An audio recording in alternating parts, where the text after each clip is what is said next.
Can you hear me? What's up, Eve? Co-host.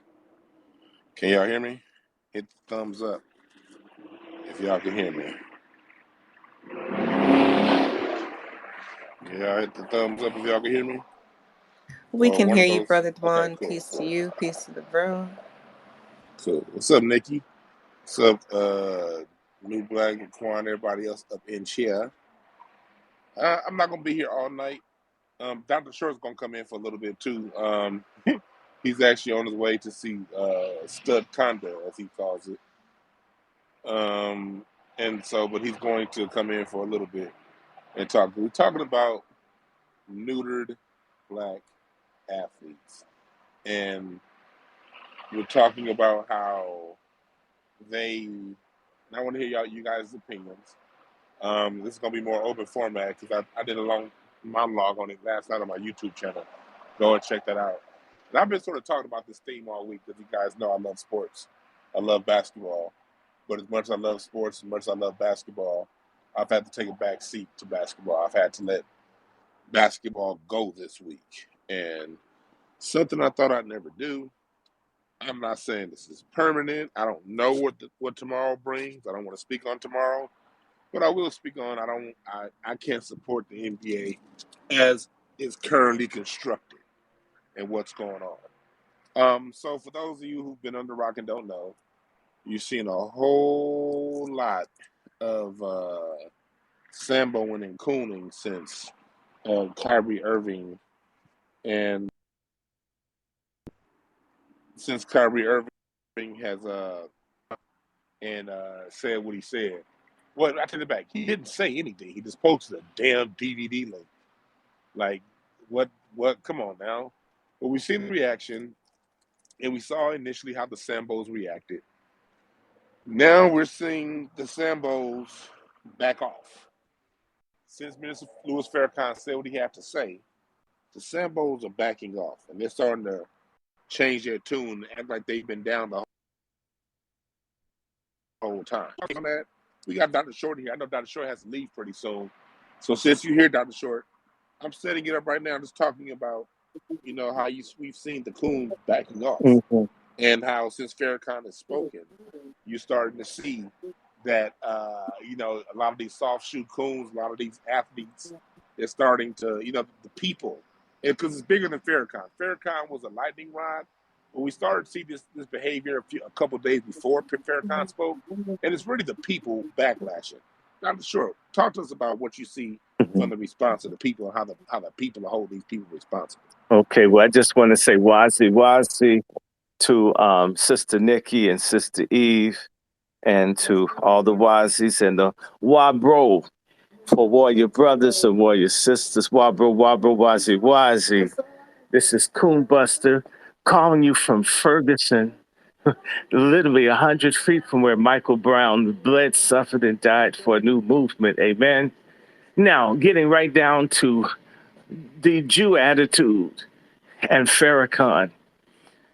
And as I am the vicar of coon hatred, I feel quite honored to say to you that the only time that coons are conscientious of the people is when we're about to jump in their ass. And so this most recent example, when Farrakhan does the E.F. Hutton for coons, everybody's listening because we're already on code that this is ridiculous. And there are but so many scrotum sacks you can hand in to people that hate your guts. So Farrakhan flew a mission. I think it was the Enola Strait. Enola Gay is the white plane. And a bomb was dropped. And if you've noticed, it's been 24 hours or more. Jewish people haven't come after Farrakhan like they normally try to, because they sense that it's going to be a major problem because there's a shift. And I saw the speech. I almost knew what Farrakhan was going to say. But I want to go back.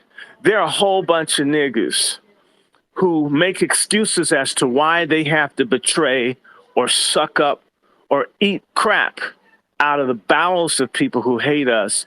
Oh, well, I need my job. But there's always an excuse to betray Black men, women, children, and the unborn. Well, because of my money.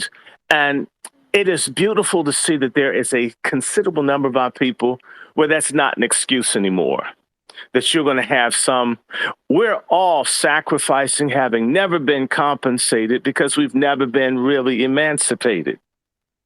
So we've got the wealthiest Black folks whining about not getting a few million when we've got tens, if not hundreds of thousands of people homeless, facing eviction, foreclosure, underpaid, underinsured. And some of the best earning people can't sacrifice anything. And that goes for elected officials. It goes for all the fake bushies. The PG County degenerative nerve disease of the successful Black people, it's a disgrace. And Farrakhan lanced it a boil, and other people are doing it. So I agree with you. Now, I have to add one thing. I never used the term Sambo. My ancestor, who may have been killed in the aftermath of Nat Turner's revolt, was named Sambo, a free Black man. So I don't see Sambo as an insult. That's one of my ancestors from Senegambia that held on to their name. So I use coon. But coons will, and we have the capacity to traumatize, as I said to people 50 years ago. I'm here with my god sister Azima. Remember when they shut down Sammy Davis for hugging up on Richard Nixon's ass? Yeah. I mean, Black artists and entertainers were on point for literally 8 years until Reagan came along, because Negroes shut down Sammy Davis. It was just one hug.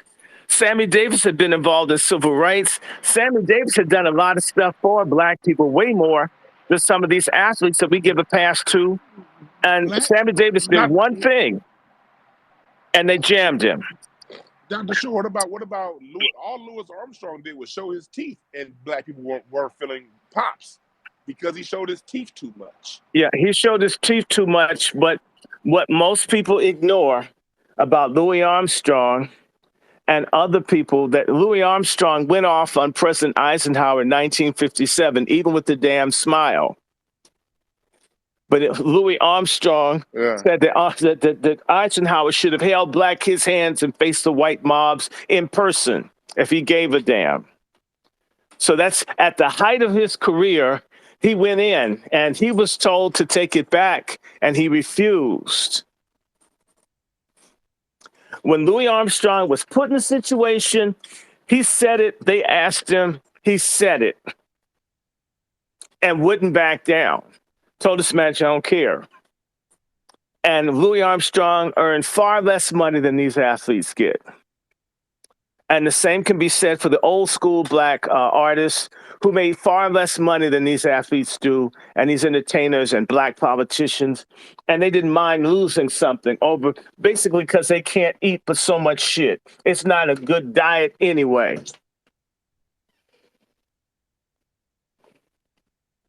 That's some real talk right there. And that's what's been happening right now. It's been these athletes have been eating a lot of shit. And they've been willfully eating the shit. And then putting other athletes who don't eat the shit, trying to use their platform to put those other athletes in check. So you better eat massive shit. If I gotta eat this shit, you gonna eat it too. And then you got the biggest shit-stained Shaq out there being the main one doing this. And let's say this started 2 years ago when all the nigger preachers, the dean of which, what's his name? Calvin Butts, I call him Calvin Ass, of Abyssinia Baptist Church in Harlem, all started saying our people had to take the genocide jab. And all the preachers bullied each other. All the Black HBCU presidents bullied people. Everybody's been bullied. And that little nigga that looks like who's today, Austin, something's wrong with him. He looks like Esther Roll from Good Times. He's the Secretary of the Army, forcing all these people to get shots. So this bullying, it's so many different kinds of ways that this thing has come along. In hip hop, you have to be nasty, or you got to pretend that trans is okay. We get bullied every goddamn day of our lives. And it's time for someone to say, fuck you to these other people doing this. Kiss my ass, kiss all of it, and get as close to the hole as possible. I can save on wipes. Yeah, Dr. Short. And that's exactly the times that we're in right now. And I'm going to, right now, I like to have these discussions because history, whatever our recent history has to be something that's commonly discussed amongst us, so we can see the progress that we've had from year by year, decade by decade. Because sometimes things come at us so fast, we don't look at how far we've come and seeing how far we have to go. It's just sort of a blur. But if you don't stay abreast of the immediate history, that's what allows them to come in 5, 10 years down the line and rewrite it. So what we're seeing right now is the athlete, the neutered black Yes. athlete, and the neuter and we're starting to see a reemergence Uh-huh. of the male athlete, the person that's willing to stand on his own. Kyrie Irving, Jaylen Brown has recently stood up with him. Okay. It's getting to a point All to where right. it's almost getting to the point to where it looks like we're coming up on a civil war and between the coon and the real one. Dr. Well, Short, what you say about that? I've been saying we need a civil war. We haven't had it. Everybody has to fight. It's interesting how much crime and murder and shooting, but we never fight for any real cause. You know, it's like all the intercourse we have isn't to procreate because we supplement that with abortion. We're always halfway on everything instead of all the way on something. So we do need a civil war. And the sooner we get it, the better off we'll be. We'll be better off. We've got to have this conflict. There's no way around it, people. These folks are never going to do what's right. They're never going to do what's right. Never. I want y'all to raise your hands if you have something to say because I want this to be more of a discussion style today. I want to hear you guys' thoughts on what's been going on. We're starting to see this shift happening in real time right now, where you're starting to see people with the courage to stand up. And you're starting to see a lot of how little pressure it's taking for these other people who've been on the coon train to back down. Just a day or two of pressure from us, and then came in. Like it's been like the people been pushing back, and then Farrakhan came in yesterday and laid down a Hulk Hogan leg drop on their asses, and so you started to see the coon squirm. I want to hear some of you guys' opinion on what we're going through. Eve, Nikki, if you guys got something to say, I want you guys to go first, and then whoever we have in the queue. Well, thank you. Thank you for the thought. I think my main thought is that if the Haitian Revolution had to kick off with a civil war of sorts, and when I say a civil war of sorts, I mean, if you weren't going with us, you were against us, and that worked for them, then I don't know if we need to reinvent the wheel as much as maybe update it, upgrade it, and get it started. So, but we do have a hand, so I don't want to hog the mic. Nikki, did you want to offer anything or? Yeah, that's basically that's basically what I go with every time that the Haitian Revolution and how that kicked off. Sometimes we have to think as a collective and not be afraid of repercussions like death or losing everything that we have. We have to think about how sometimes we will lose things, but we will gain more in the end. And as far as Kyrie and the NBA, it was a bad deal in the first place. We shouldn't be worshiping an NBA team in the first place. It's not, to me, it's like slavery. It's like the plantation. I've spoken to plenty of people who work directly for them, and they get called niggers in the background constantly. They get treated like slaves. So, I made a post about a contract that somebody was offering me today for a lot more money.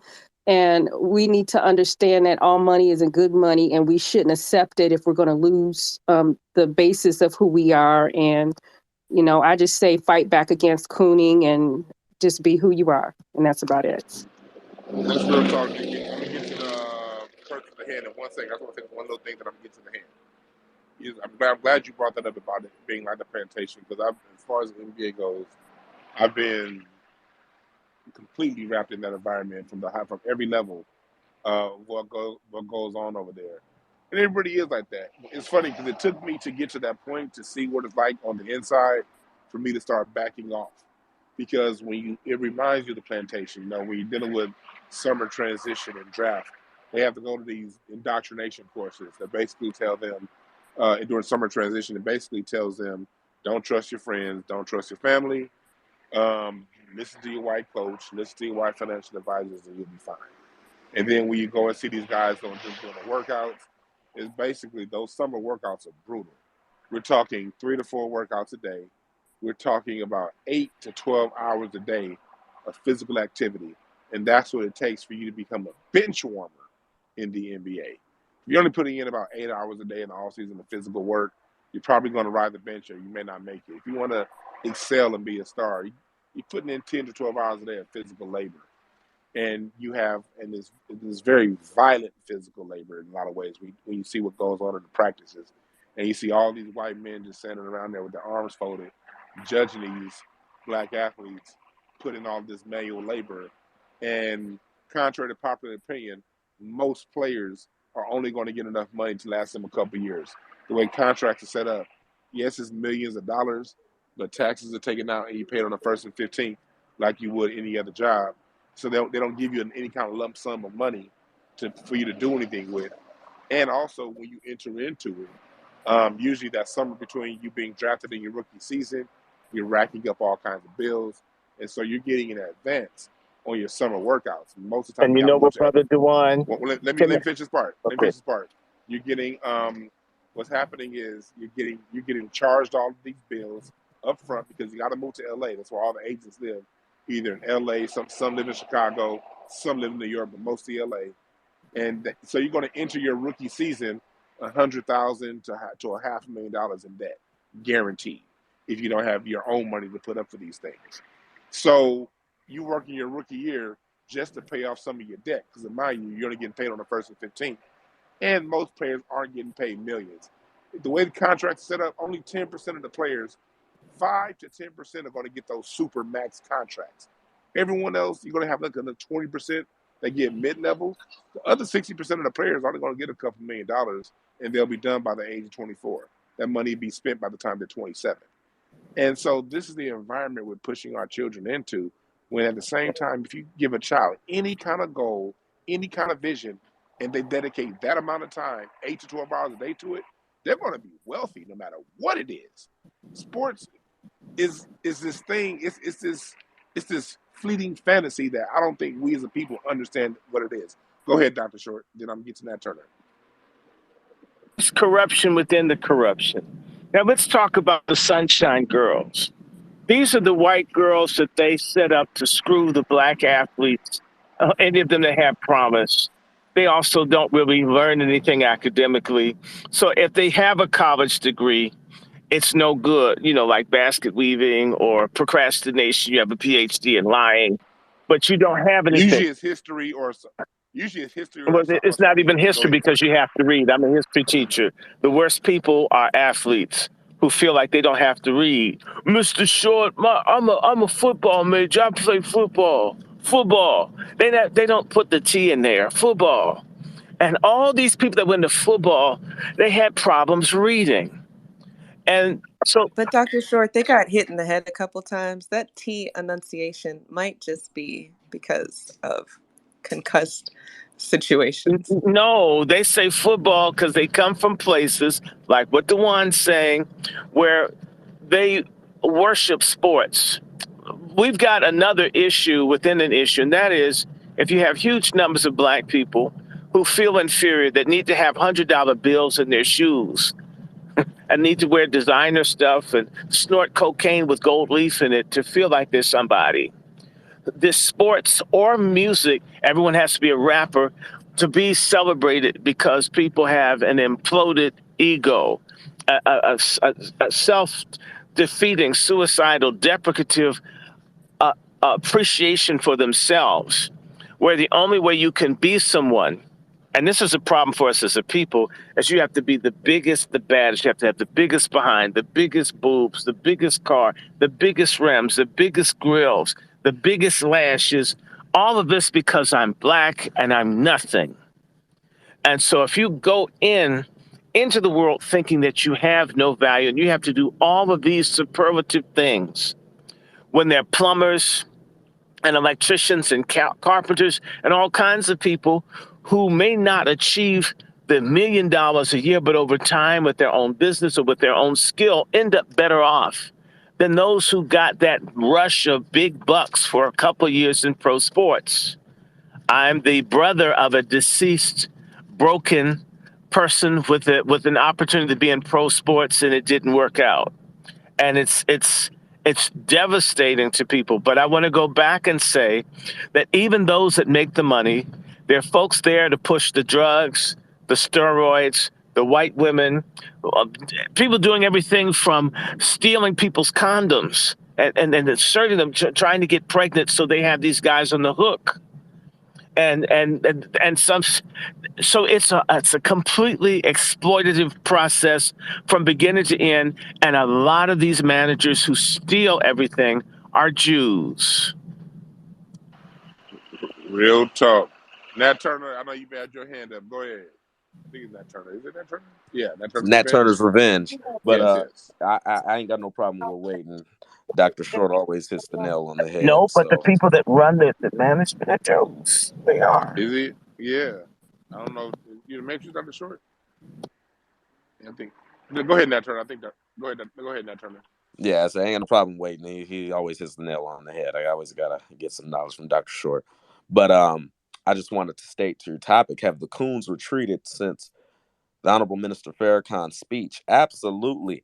Not only have they retreated, people backtracked. Now they want to stand on the righteous side. You see, but see when them goddamn dollars is dangled in front of your face, then that's when everybody started to go on with the bullshit. And I think it showed a lack of integrity by a lot of people, especially LeBron. LeBron really he's always let me down, but still, it just really showed a lack of integrity. And I really don't understand. As long as we're employed by these people, I know it's a lucrative income, and I know it's most black boys' dreams. But as long as they're the owners, we're gonna have these problems as long as they own. It's never gonna be a fair relationship with your master, with your former master. He's still your master now. You just ain't picking cotton. He's still the master. So I think it's always gonna be like this. And I had something else to say, but I think I'll come back to it because I just forgot. So I'll land. You made a good point I want to follow up on, then I'll get to you, Bear Arms. You don't understand, like, when the NBA had its lockouts, I was around when the last lockout happened. I had a couple players I used to coach that was in the NBA at the time. And I used to get all of the memos after their meetings. And the negotiations for the lockout, even though the lockout was the 2011 season, the negotiations started around 2008. So I have 3 years of memos of what was going on in the NBA at that time. And what was going on was the reason why the NBA had that lockout, to speak to your point as far as them always making it unfair. The NBA saw in 2016 they were going to have a new TV deal up. And the new TV deal they knew was going to be worth billions. Because this at a time, and let's go back to the context of 2011, 2010, the economy is real bad. We're coming off the 2008 housing bubble crash. We're coming off the stock market crash of 2008 and the Bush presidency. And so you have all of these wealthy billionaires crying broke, claiming broke. So they started cutting NBA contracts at the time, saying, money's tight, money's hard. They pay ESPN. ESPN is the people that cover them. And so it's an incestuous relationship between the media and the leagues. ESPN echoed that sentiment. And what they did was, when the lockout happened, they locked the players out because the Lakers were getting the players were getting a 57% share of all revenue. All revenue that came in had to be split 57% towards the players, and the owners kept the other 43%. And so they saw this new TV deal coming up in 2016, which was going to make the contracts go through the roof and the money go through the roof. Had they not had that lockout, what we see now, when we see Steph Curry getting a $280 million deal, Had that lockout never happened, the deal would have been closer to $600 million. They didn't want black people becoming damn near billionaires off of a 4-year contract because of 57% revenue share of the new dollar amount, which ended up being a $24 billion TV deal over 8 years. The difference would have been astronomical to the players. So what they did was they decreased the revenue share from 57% to 52%, and they changed the salary cap to where it's a hard cap, to where you can only give out 2, sometimes 3 max contracts, and then the rest of the money had to basically be pennies. That way, then it came up with a thing called a super max, and what the super max did was you had to be an all-star. You have to get voted on by this, whatever. You have to go through a whole circus to be part of that. So what they would do is they control the perception of players through the media. So the white players are always get voted to the all-star team. The white players, Luka Doncic, the other white boy in Denver, they're always, they're halfway decent. They're going to be all-stars. Versus Klay Thompson, he was taken off the list in favor of a white boy, and he ended up losing out on $60 million. Why did they do this? Because according to the memos that I was reading for 3 years, they were deathly afraid of athletes getting too much money. So they literally shut their business down for 6 months, didn't take any money. They took the negative perception. They knew at the end of the day they owned the media, so they could spin it, whatever. But they sat out on revenue and lost revenue for 6 months in order to have the long play of controlling player income. And that's all it was about. These white owners got together, and you saw the players back down. LeBron backed down. The only player that was standing up was Kobe Bryant. But that's when they really started shitting on him in the media real hard, too, that season. But LeBron backed down, and all the players backed down. And so we are where we are right now. So I'm not surprised about what we see from the players, especially LeBron James. He's always been a coward. You can look at the 2009 Eastern Conference Finals against the Orlando Magic when he only took 2 shots a quarter in the fourth quarter to see that he wasn't shit, but flash and dash with no substance. But you really get to see the owner-player dynamic, and you saw it that year how they bullied the players, and the players should have known then that they're never going to have any control. But what did you have? What did I see coming out of that? When the season got back started, we talked about that lockout for maybe 1 week. The rest of that year, it's like that lockout never happened, and they saw what them owners were doing to them. And so it's going on to what you said. It's a big old plantation. It really is a slave master dynamic. But go ahead, Bear Arms. Yo, what's going on? Peace to the room, Brother Dwan. First off, happy Veterans Day, Black family, to all the veterans out there. Hope everybody had a good day. Shout out to the host, Dwan B. I support you. Just Steve, my sister Just Steve, Virginia, Dr. Randy Short, Nikki, the other co-host. Shout out to y'all. I see my brother Sage down there. I just want to be real quick. This is actually a great conversation. I just have 2 points. The first one is, it was kind of difficult listening to all that LeBron slander on the court, Dwan B. First off, on the court. I know he's been a coon lately, but I'm from Ohio, so that's kind of, we're going to have to talk about the on the court stuff another day. But go ahead, brother. I know. We don't worry. I got you for another day. But you're absolutely right about his recent transgressions against Kyrie. And, he was definitely a coward and didn't stand up. Or, he could have been indifferent and not said anything at all. But in terms of everything that's going on right now with a lot of the backtracking, we got to understand, family, first off, if you look at the comments and a lot of these people's, you look at the comments and a lot of the quote retweets and stuff like that. Listen, y'all got to understand that, basically, the corporate structure, basically, these people are cool. These people are supposed to be the representative of what Black society wants. You know what I'm saying? Jalen Rose, he's got the Jalen Rose Leadership Academy up there in Detroit and all of that stuff. And, Shannon Sharp, Jalen Rose, he going back to Jalen Rose, he's got all of these, talking points and all of this slang, what up, though, and all that stuff that he does on ESPN. And then also Shannon Sharp, I hate to say it, I love Shannon Sharp. Sorry about that, I got a phone call. Drinking Hennessy on TV. doing a whole bunch of stuff, just smoking Black and Miles, all that kind of stuff. But yeah, so when you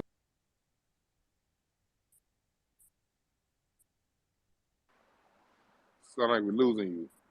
you see that, like, we yeah, I keep getting phone calls. I'm sorry. I'm gonna get my point out. When you look at the comments, you'll see that we can basically control the narrative. These people, the corporate structure is looking at these people like, hey, what's going on? Like, when you have white people agreeing with you, and you have basically all Black people, and you look at the comments and you say, wow, these people aren't agreeing with you. Like, you're supposed to be a representative of what of Black society, and so these people got embarrassed, and also last but not least, Minister Farrakhan, you're absolutely right. I'm an AAU coach. Young Black men and women control what's cool and what's not cool in America, including all the way from the sneaker game to fashion, everything. So basically, I'm even getting like a lot of my young players that have been sending me different things and articles, like, oh, sending me stuff when Farrakhan came out. He started co-signing, Kyrie and Ye or whatever. Like, they have to see this. You know what I'm saying? I mean, we seeing like across the country what's happening with young players. You actually had the number one player, Travis Hunter, went to Jackson State. These young players are starting to get a degree of consciousness. You know what I mean? So I'll just land there. But this is a great point, and I think a combination of those two things definitely played a part in a lot of the backtracking, and I'll land there. Yeah, I appreciate your input, man, because you're right. You're really starting to see the backtrack. There's a certain consciousness with our younger people. That's why it's so important that we talk to them about this, because they see what's going on, but they don't have the words to put it together. And they school definitely ain't gonna tell them nothing, and neither will these bullshit ass TV shows that they watch. So it's up on us to, have them come around, have them listen to Dr. Randy Short, have them listen to me. They can take a few cuss words. They say way worse words at school anyway when you're in around. Let's just tell the truth. So, it's very important that they be introduced to real talk. Dr. Short, do you have something what you want to say? Dr. Short ain't there. Um, Anyone else? I see you down there, Kid Gravity. Um, yeah, so it's just so what's going on right now um, as what we're seeing, we're really starting to see a shift. And what we're seeing is these Twitter spaces or tweets, they don't go on deaf ears. I want to make this point that I made on YouTube yesterday. We have to dig into the psychology of the entertainer athlete, especially the athlete, but really entertainers and athletes, because it's kind of the same brain. Everything about entertainers and athletes, their whole mindset is wrapped around other people's opinions of them. When you're an athlete, someone else's opinion decides whether or not you make that team. Someone else's opinion decides whether or not you start on that team. Someone else's opinion decides whether or not you make $1 million in that contract or $50 million on that contract, or if you get no contract at all. Every aspect of these people's lives are dependent upon other people's opinions of them. This is the mindset. Same thing with acting.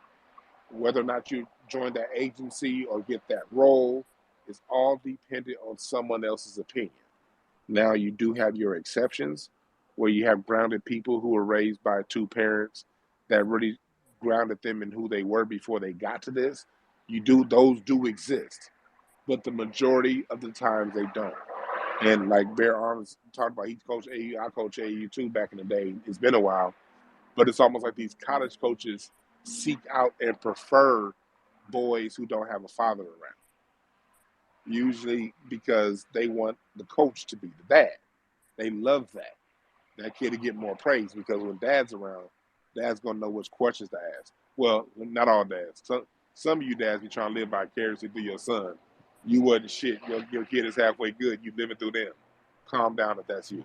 Back to my story. What happens is when you're dealing with grounded fathers, that's a threat to a lot of these coaches. And so the priorities are oftentimes given to the ones that the father and the organization can be the dad to the child. So these are the kids that we're dealing with. These are the people that we're dealing with. People who every sense of their self-worth is grounded upon other people's opinions of them. Here's how you work with that. Like Nene Fuller always talks about political jujitsu. You got to understand how to take someone else's vulnerabilities and use it to your advantage. When you're dealing with insecure people, when you get on code as a group, and when they make these moves, when they say these things, when they make these comments that a Shaq makes, that a Charles Barkley or a Shannon Sharp, when you see them make these comments, when we come together like we've been doing, and we grill them hard and consistently, you're going to see them back down. The psychology of these people is very vain and is very codependent upon other people's opinions of them. There's some people who in life walk around don't give a damn what you think. Entertainers aren't, especially athletes, that's not it. Most of these cats are baby boys. Most of these cats never learn how to grow up and be men because they've had everything handed to them. And those who have transitioned from playing directly into working for ESPN or TNT post game, the gravy train never stopped. So at no point, if they never took the time to find who they are and ground themselves into who they are, you're not dealing with people who are grounded most of the time. I'm talking about 80% of the time. So your comments, your tweets, your thoughts, the conversations that you have, that matters. Nobody wants to look like a fool. The thing is, in the past, we would generally just give a pass to these kind of people. These kind of people will say what they say, do what they do, and we just be like, they ain't shit, and keep pushing. Now we're starting to see everyone, even the people who love sports. I'm even seeing LeBron James fans going LeBron James. I never thought I'd see that.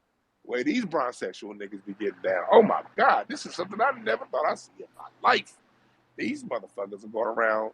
These are the same dudes that would lick his headband 10 years ago.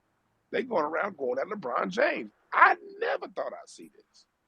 But the fact that we're seeing it is changing how these athletes and these entertainers are reacting to us. I'm just saying that to say we have power. Go ahead, Eve. And raise your hand if you want to speak. Thank you. You just made me think about history, our story. We're a people who have followed the stars, the people who studied the stars. Like we were the first people here, first frequency people. So some patterns just are, and there are people who studied us. Replace the stars with other types of stars, and now you've got a hamster wheel of destruction, I guess. You kind of can change the energy, put it on the wrong shit. And people following stars isn't really wrong as much as it's misguided, I guess. I don't know. I think if people knew who we were, then they might be able to make a better decision about what to follow. If You're they're going right. to follow. You're right, because if people knew who they were, because we got to start with me before we even get to we. You know what I mean? It's good to understand the we, but it's more important that you understand the me and know how important you are and know how valuable you are and understand your true gifts and understand what's inside of you. Everyone has to know that we've been fooled. If you were raised in the American education system, watch cartoons, watch Nickelodeon as a child, Disney, Warner Brothers, and you're black, you watch Saved by the Bell, or you watch any of those TV shows, you automatically think that you're some second-class citizen just based on the indoctrination that's been put in front of you by television programming. That's what you're programmed to believe. Unless you had a very, very, very, very, very strong upbringing in the house to counter that information. In most black holes, that just wasn't the case. In most, I understand somebody out there that's gonna be like, "My mama been telling me about Hotep since I was 2." Cool, chill. Talking about the rest of us. Most people didn't have that. So we got to deal with what is versus how it should be. I deal with how things are.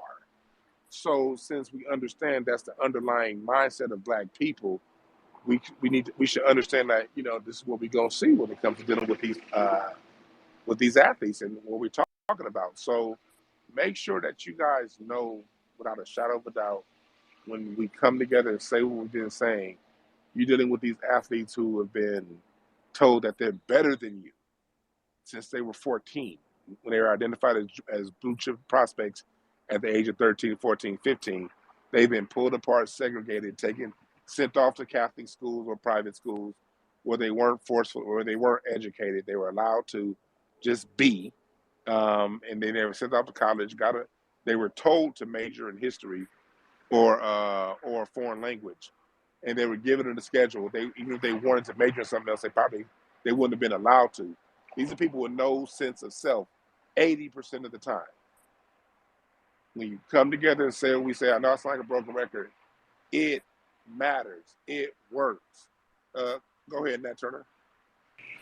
I think you're absolutely right on that. But one thing I have a problem with these Kyrie Irvings and Nick Cannons, we have people who, they want to say the right thing, and I don't think what he did was intentional at all. I think he just posted that, and I don't think he knew the backlash it was going to come. And it was not justified at all either. But I just, my thing is, when it happens, instead of standing firm, you already a damn millionaire. I know you want to remain that way, but shit, there's other ways. I think if you have the balls to do things like that, take the firm stance that you've been taking. Fuck the NBA. Shit, I'd be fucking in Ice Cube's Big Three. I mean, I know it's a big pay cut, but sometimes as a revolutionary, your comfortability has to be shooken a little bit. And sometimes that'll come back to you tenfold. You never know. I don't know. I don't follow sports that much, so I ain't gonna say what he should have done as far as on his money situation. But I'm just saying, I'd join something else or take my money and be gone. Fuck it. I hear where you come from, and I understand the frustration, but Kyrie has to do what he has to do. First of all, he didn't even write that apology. Some Jewish person wrote that for him and put it out there in his name. The publicist writes everything. Second, with him being under contract, when you're under an NBA contract, you can't play anywhere else in the world. Or not only will you be sued, we can say F the money all you want, but you'll be sued, and you'll be sued for future missed earned income, which can actually not only take everything that you have, because again, you're not really allowed to shelter your assets because athletes are employees, they're not business owners. So the money isn't tax sheltered. And then the financial advisors that are put in front of them ain't gonna show them any loops on how to make it tax sheltered. And they pay these guys upwards of $7,000 a month to handle their bills and pay. I know personally. They pay anywhere from $7,000 to $15,000 a month to these accountants, because in every city you play in, you get the taxes in that city. So a player's paycheck is going to be smaller if he played 2 games against the Brooklyn Nets and the New York Knicks, and then the next week he played in Texas with no state income tax. So they pay these people and they trust them. We have in the family environment to where we have very few financial experts within our family structures. Some black families are lucky enough, and I'm not talking about your cousin that worked for Prime America. It's a different level than that. They don't. Your Prime American cousin don't count. I'm talking about true financial experts. That's something that's missing in our community. So they're being put in front of the people who they're told are going to be there for them.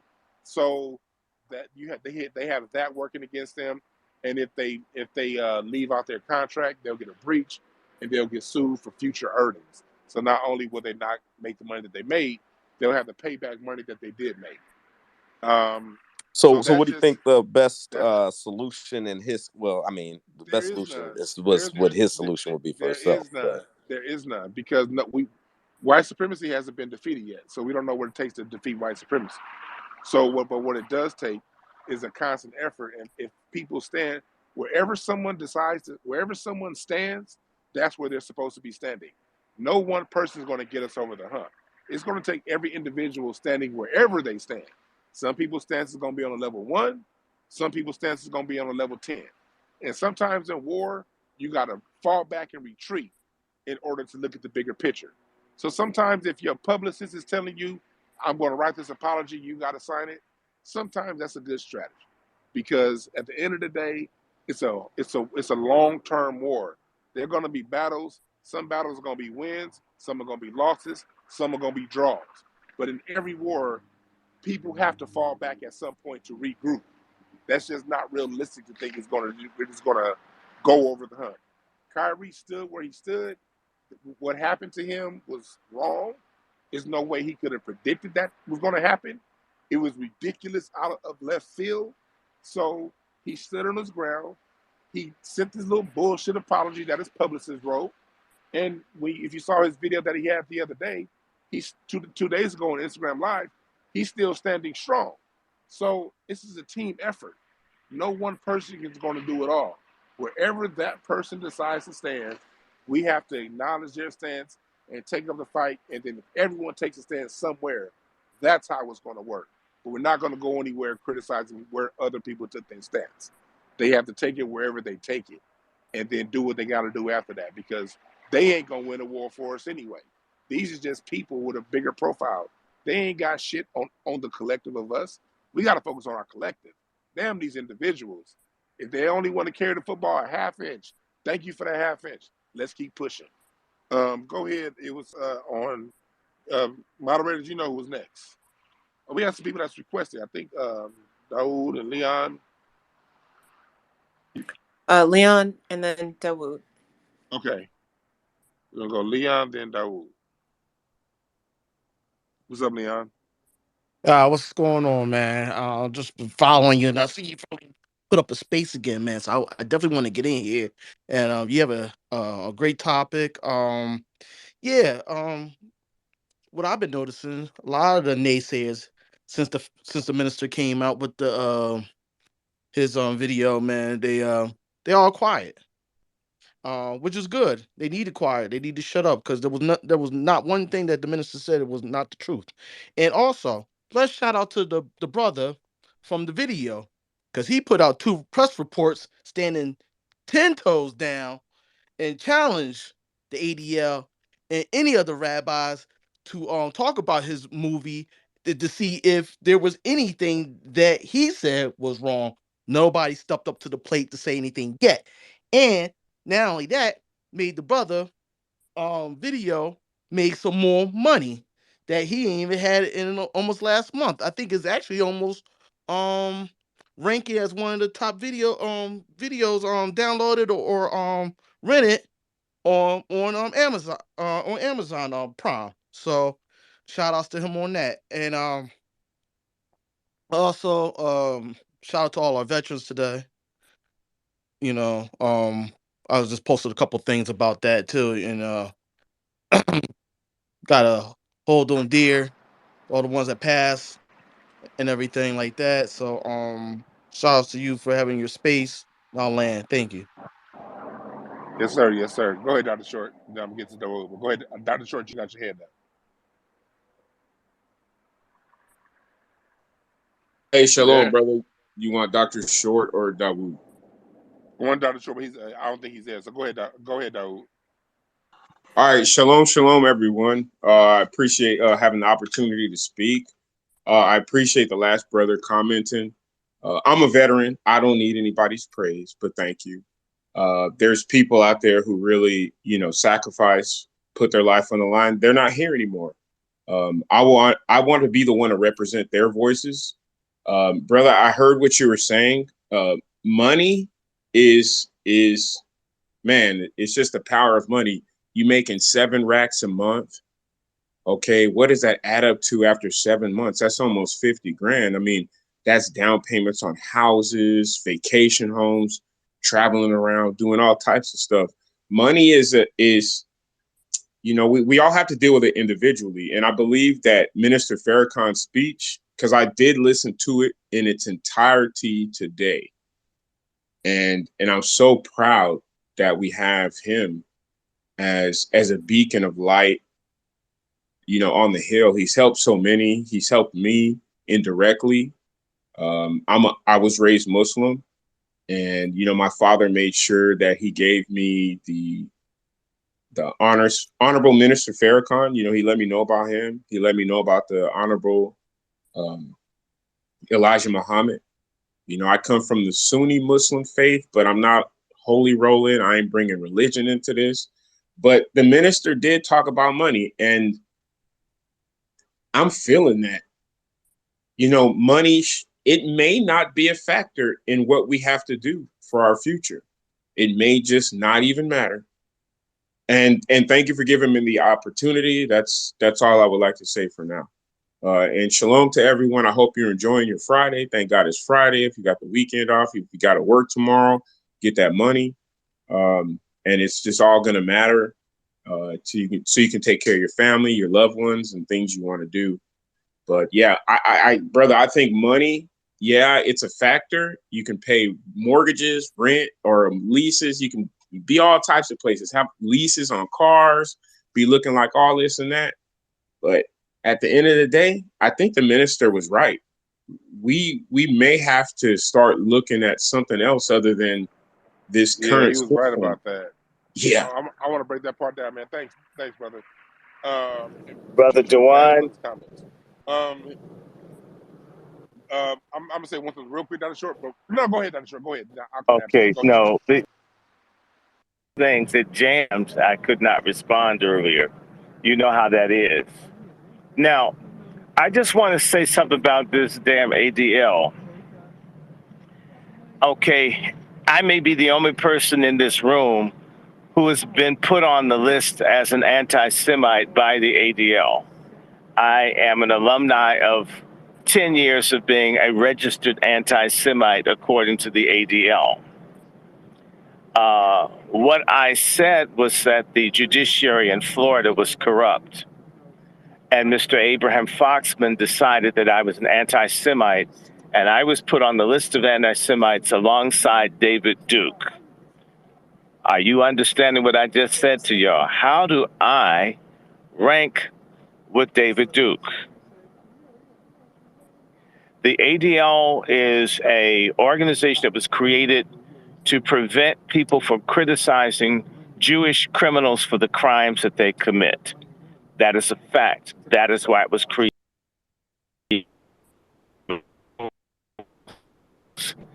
And the ADL's producer was the NAACP, which is why you don't hear and see the defend Kanye or Carrie Irvings or anybody. So the ADL exists to cover for the crimes of Jewish people against others. That is a fact of its history. My first exposure to the ADL was quite innocent, rummaging through the attic garage of a neighbor. I learned that the former owner of a house across the street from mine was a Jewish woman who was in the ADL, who spied on black activists in the city and records so forth. I found this in 76. It's like over 40 years ago, you discover that there are Jewish people that seem to be at war with black people who are not attacking Jews, just trying to get what they need. I will tell you whose house it was. Her name is Mrs. Newberry. The house is located at 1st and Bryant Street, Northwest Washington. And this Jewish woman represented herself as a liberal person that was concerned about the community. And in reality, they were gathering intelligence and names and information and addresses of all the black activists and so forth with dossiers. I didn't keep them, but I did read them. It is not Minister Farrakhan's imagination that there are people who see us as enemies. I need to say that it is not a lie that many of us have Sephardic, Orient, and Hebrew languages all at the. I fit that category, and so do perhaps millions of people in this country who are black. The Jewish community is well aware of it. The Jewish community is very clear, and with great irony, as recently as I was looking at the Reform Jewish organization, they were talking about the need for Jews to make amends to blacks for slavery in 2018, 2019. That's the conversation that they have amongst themselves. This situation here is a way for Jewish folks to gyp black people out of what they think we should have. Okay, if I hadn't seen this in Jewish publications, I wouldn't know it. One of the fundamental flaws of us as a people is that we do not know who we are, and we do not study people who we assume to be friends, and we pretend we don't have enemies. I think we can borrow a page from Jews and assume if you don't act friendly that you are an enemy, and if you are a friend, you could potentially be an enemy just the same. What is happening to Kanye and Mr. Irving are examples to us that we really only have each other, those of us that want to be a people, and the Most High. I'm going to stop for a moment. That's real talk, Dr. Short. That's real talk. Because we, like Dr. John Henry Clark says, we have no friends. And we really, really need to internalize that. Like, really need to internalize the fact that we do not have any friends. And I think we are internalizing it. Because one thing I like to do is I like to make sure that we update our cliches. One thing is that people, we black folks can hold on to some old ass cliches, man. Man, we ain't gonna never come together. Like, well, no, in real time, I'm really seeing black people come together. Like, if you were at the rally in D.C. this past weekend, that was a big ass family reunion. That was some coming together, and it was constructive, and the vibration was high. I never forget when I got out my Uber to walk up to the thing. I felt the vibration. I said, "Oh yeah, ain't nothing happening here. Ain't nothing happening here. The vibration's too high. You can't have that low vibrational nonsense go on when people feel like when you have 5,000 people feeling that good. It's just impossible to happen. So we can get rid of a lot of these old ass cliches that our grandparents taught us. It's changing. There's a new type of Black American that's coming up, and we still are the minority because we can get caught up in our circles, in our Twitter spaces, in our environments, Facebook environments, and things like that, and think that it's a large thing. When we leave these spaces and go back around our families this coming Thanksgiving, we gonna still remember that we are still the minority. But every year there are 3 or 4 new people at the family reunion at Thanksgiving that are willing to talk about these things than they were last year. Every year it's gonna be 2 or 3 new people to the conversation than it was the year before. So all we got to do is keep pushing and keep going, and we're going to get to our goals. It's like driving from LA to New York. You ain't going to just get there the minute you turn on your car and get on the freeway. You got to pass through different cities, different towns. You're going to have storms. You're going to have snowstorms, rainstorms, extreme heat. But if you keep your pedal to the metal and keep pushing, you will get there. And I think that's where we are right now. Is there anyone else that wanted to speak? 'Cause I don't want to. I know I can run my mouth all goddamn day. If anybody, what's up, Marcel? What's up, Black Alpha? Anyone else? One of my co-hosts? Y'all got something to say? They're like, nah, we ain't got shit to say. Nah, it's all good. It's I all do good. find it odd that Dr. Short's phone went out when he was talking about the subject that he was talking about. I find that kind of creepy. Yeah, he was Matrix in it, right? The minute he got into that, the whoop-de-wham three-digit uh, abbreviation for that organization, it started to go, yeah, yeah, yeah, yeah, yeah, yeah, yeah, yeah, yeah, yeah, yeah. You know how this thing Hello. works when you saying what's real. Go ahead, Sage. Brother Dwan, I got a question for you and Dr. Short.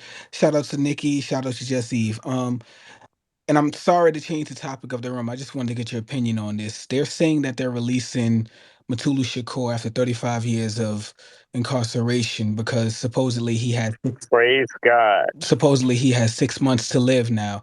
I wanted to get you guys' opinion on that. What do you take from that? Again, they said that the brother has cancer and he's went through treatment, but the doctors is only giving him 6 months to live now. What do you guys take on that? And how should the people look at that whole situation? And with that, Alan. Well, I just this whole thing's a play. You know, the way I see it. He shouldn't have been there that long to begin with, basically, the way I see it. I just didn't let him go to put him back out there so they can have somewhat of a consciousness. He about to die anyway, according to them. Hell, hopefully he hook up a Queen of Fool or somebody and get that thing all the way right. But I think it's just them doing what they do, trying to clear their own conscience, knowing he should have been there the whole time. Dr. Short, what you think about it? Yes, I'm glad he asked the question. I saw Pam Africa at the rally, and Pam is a friend of Matula Shakur, and she had talked about maybe 4 months ago that they didn't expect him to live this long, sir. So I believe that this parole board let him go, thinking that I don't think they expected him to live to be able to leave. Are you understanding me?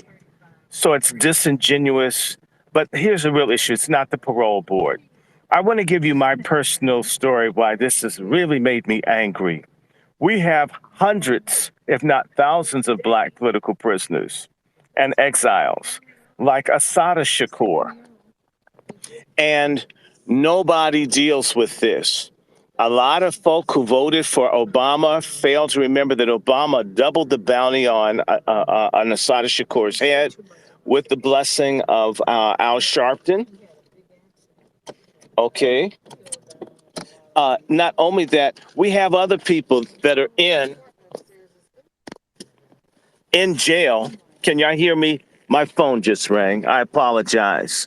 Can you hear me? Somebody respond. Yeah, We we can can hear hear you, you. Go Dr. ahead. Short. We can hear you. Okay, so what ends up happening, we have people that are in jail, H. Brown or Jamil Al-Amin, as some people know under the Muslim name. There are hundreds of people.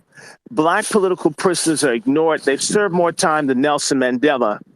And the fake sellout, traitor, religious and political and civil liberties, Black community have ignored them. And I'll go further. Some of the people who are supposed to be advocates for these Black political prisoners, some of them white, pimp these people. My personal story, if people ever wonder why I let you know I'm registered as a Republican, isn't because I want you to love one party or the other. You should hate them both equally. But you use them for what you can get from them. I was in a situation wherein I could have helped some of the Black political prisoners get released possibly in 2016. Because I asked to give this information on who should be released to a Republican administration, the people said, don't talk too short. I says, no one asked you for an endorsement. I asked you to get these people out. We have a lot of stupidity and unsophisticated, non-strategic Negroes who can't tell one nut from the other, and they only have one scrotum. They can't chew gum and walk. They don't know how. So a lot of these miserable things occur because things that could be solved, people aren't smart enough. We have a lot of stupid people, and then we have the boule. So the real leadership of our people have either been destroyed, marginalized by COINTEL and everything else. And Matula Shakur should have never. But think about it. You've had Black congressmen and women on the state level and everything else that could have helped him, but did not. And this is what's really happening. It's not just him. There's so many other people that serve for things they didn't even do. And the so-called Black political leadership is willing to let these people die. So we don't meet any people who are willing to sacrifice their lives like a Jesus for us. You will never hear about them. And so literally, some of these people could have been free. Little old broke down me could have helped. And these people decided to cherry pick who could get these people out. They didn't want anyone Republican to get credit. The Puerto Ricans who murdered police and robbed banks got released by the Clintons. The Puerto Ricans were able to negotiate to get their political prisoners out, and our people refused, unless it's some celebrity Democrat that they like.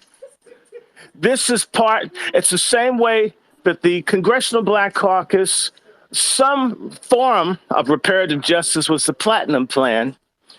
These folks said to us, turn down $750 billion to go for Biden promising nothing. And so you consistently see these sellouts go against Kanye, go against Kyrie. It's always be against your own betterment in the name of a small clique, a cabal of traitors that inform us on how to look at the world. We need this civil war so badly because there are a whole bunch of people. Asada Shakur is a grandmother. Why can't she come home? Everybody knows she's innocent. She's a political refugee. And yet she's in Cuba. I've met her. How the hell do we accept this? And yet we celebrated Nelson Mandela being released, Lech Walesa, and the Dalai Lama from Tibet. And yet we can't do this for our own. That's real talk right there, Dr. Short. And one more thing. Mutulu Shakur was so successful in getting black people off of dope. That's the other reason. This drugs is connected to the banks and the corporations and the government. It's a project to exterminate us. Mutulu Shakur was singularly effective. And one of the biggest drug markets, the New York metro area that the CIA has been running since the late 1940s. And they'd rather him die in jail than to come out and tell this truth. All of this stuff that's happened to us would not have happened had we had leadership like Mutulu Shakur. I hope he lives longer, but there are many, many more. If folks are interested in doing something for political prisoners, I think I know a person or two that works with them. That needs to be part of our reparative justice movement. Is our leadership, people who've been in jail since Martin Luther King was walking around, need to be out. I'll land my plane. Forgive me, this thing pissed me off, y'all. Well, that's some real talk right there, Dr. Short. That's some real talk. We love when you get pissed off because you're going to give us something that we did not know before every time you get pissed off. So keep getting pissed. Just don't get pissed off. Clarice, you're next. Is that Clarice or Huxtable? Claire's up. You got your hand up, but are not saying a thing.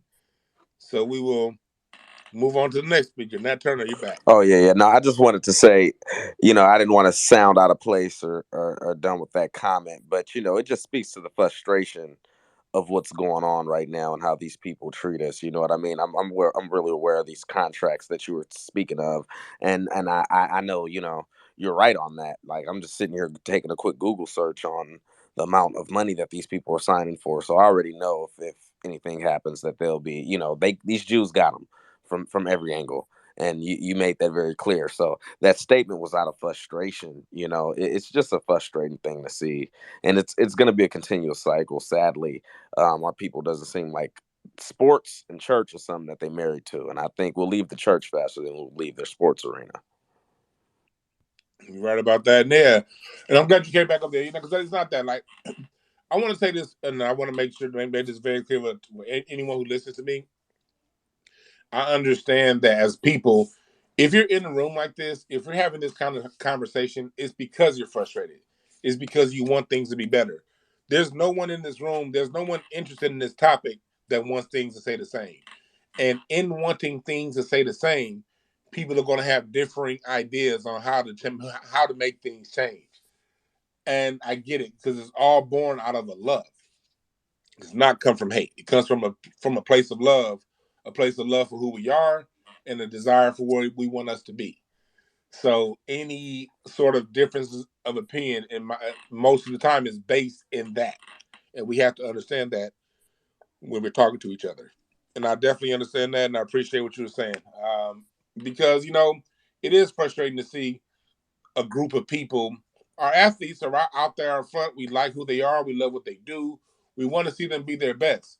One thing we also have to remember about the athlete The athletes are baby boys. They're purposely not raised into manhood. Manhood is not a good thing in an NBA environment. Let me tell you something real fast. Manhood is not appreciated in the land of sports. You have to be a baby boy if you want to stay down, if you want to stay in the mix.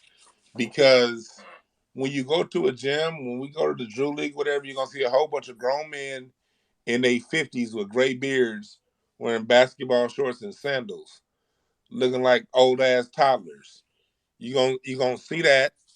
You're gonna see people who go around and when they're children, when they're 14, 15, and they're identified as a blue chip, they're taken out of their local high school and they're placed into some Catholic school on the other side of town.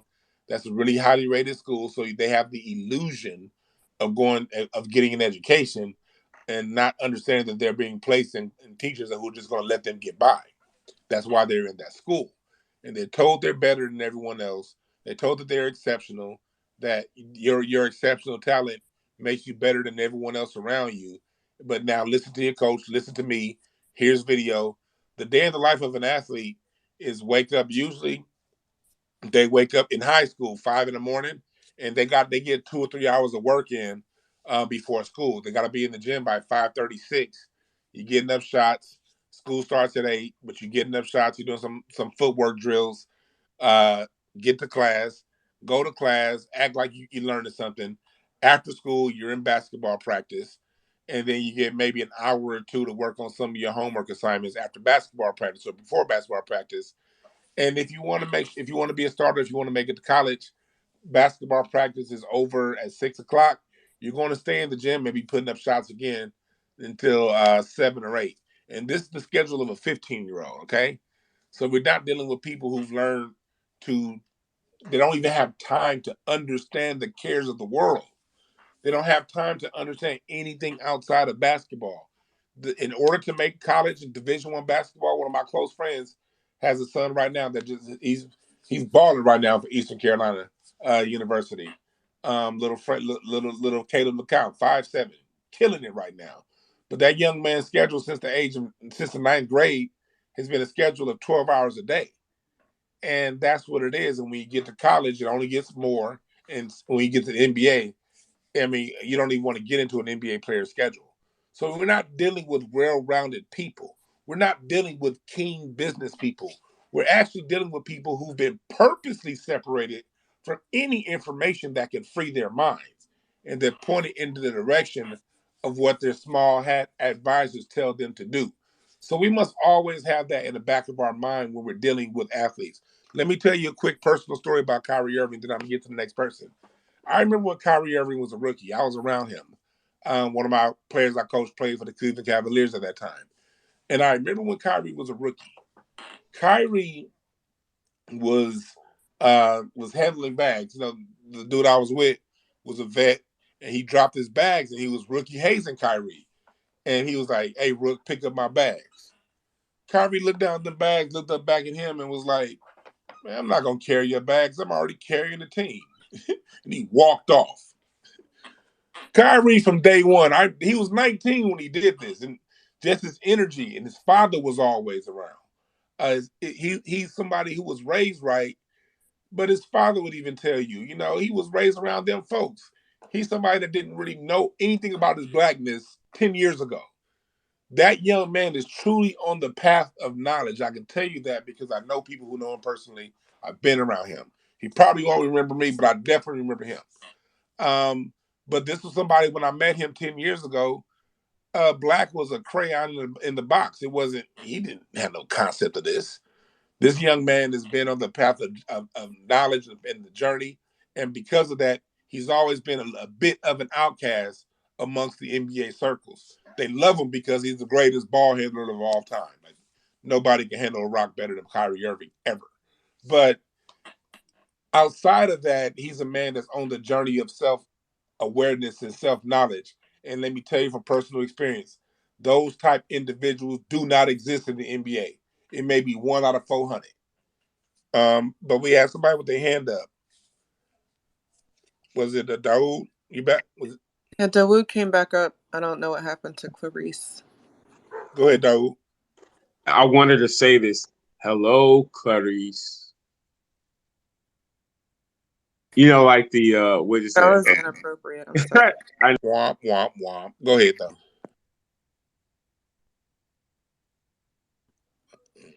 That was it, man. She's not even on stage no more, Dwan. I'm sorry. That's, April Elite came up. I don't know what happened. he did. I don't know what happened to him. I gave him a mic when he came up. Yeah, we got another request. Yeah, so we gotta understand that when you're dealing with the athlete, you're not dealing with the person that has a similar upbringing as you, although you may have come up in the same neighborhood. The way the way it is, like the way their minds are framed. They don't have the same things that we have inside of us. So you cannot. They have a totally different environment that most of us won't understand. Go ahead, Eve. Yeah, I was thinking about the athlete. Being a coach, you definitely see the children who are lacking and what they're lacking, and it extends to the classroom. And the parents know, but they don't necessarily know how to fill it. So they might live vicariously, like you said. You try to put your kid on the best or put them in the best, what you think might be the best environment, even though it might not be the best environment for them. And then you're kind of hands off, but you want to be hands on. I think there's a lot of confusion about who can help whom. And then if you really don't know, then you're kind of feeding them to the wolves, which is what happens in the public school system all the time. Parent doesn't necessarily know what's supposed to be taught at what time frame, in what context, and then they're mad that their fifth grader is talking about Jeremy is now Jenny, and I have to call Jeremy Jenny or I'm gonna get in trouble. And it should have never gotten there. I'm over here muting myself. You're right about that. It shouldn't have. Yeah, you're right about that. It should have never gotten there. But that's where we are right now. And I want to say this because it's something I hear a lot. What I hear a lot is people saying, "Well, why don't these athletes get together and start their own league?" Let me address that real fast. You cannot name a league on earth in history that was started by athletes. Athlete. Businessmen start leagues, not athletes. So anytime you hear someone saying the players should just stop and start their own league, that's like saying, okay, quit your own job, why don't everybody at your job get together, pull your money, and you work at Apple. Okay, oh, you don't like the way Apple treats you. Why don't everyone quit and create their own Apple? That's exactly what you're saying when you say create your own league. Leagues are created by owners, by people, by wealthy businessmen, and they're also partnered with the business community. Let me give you an example. When Robert Johnson owned the Charlotte Bobcats, I know I was around. One of the players I coached got drafted by the Bobcats, and I was around that team when Bob Johnson still owned them. Um, as of 2000, when did I go to that first game? 2007. Like Bob Johnson couldn't get naming rights to his arena. The reason why Bob Johnson had to sell that team was because the business community wouldn't support the Charlotte Bobcats.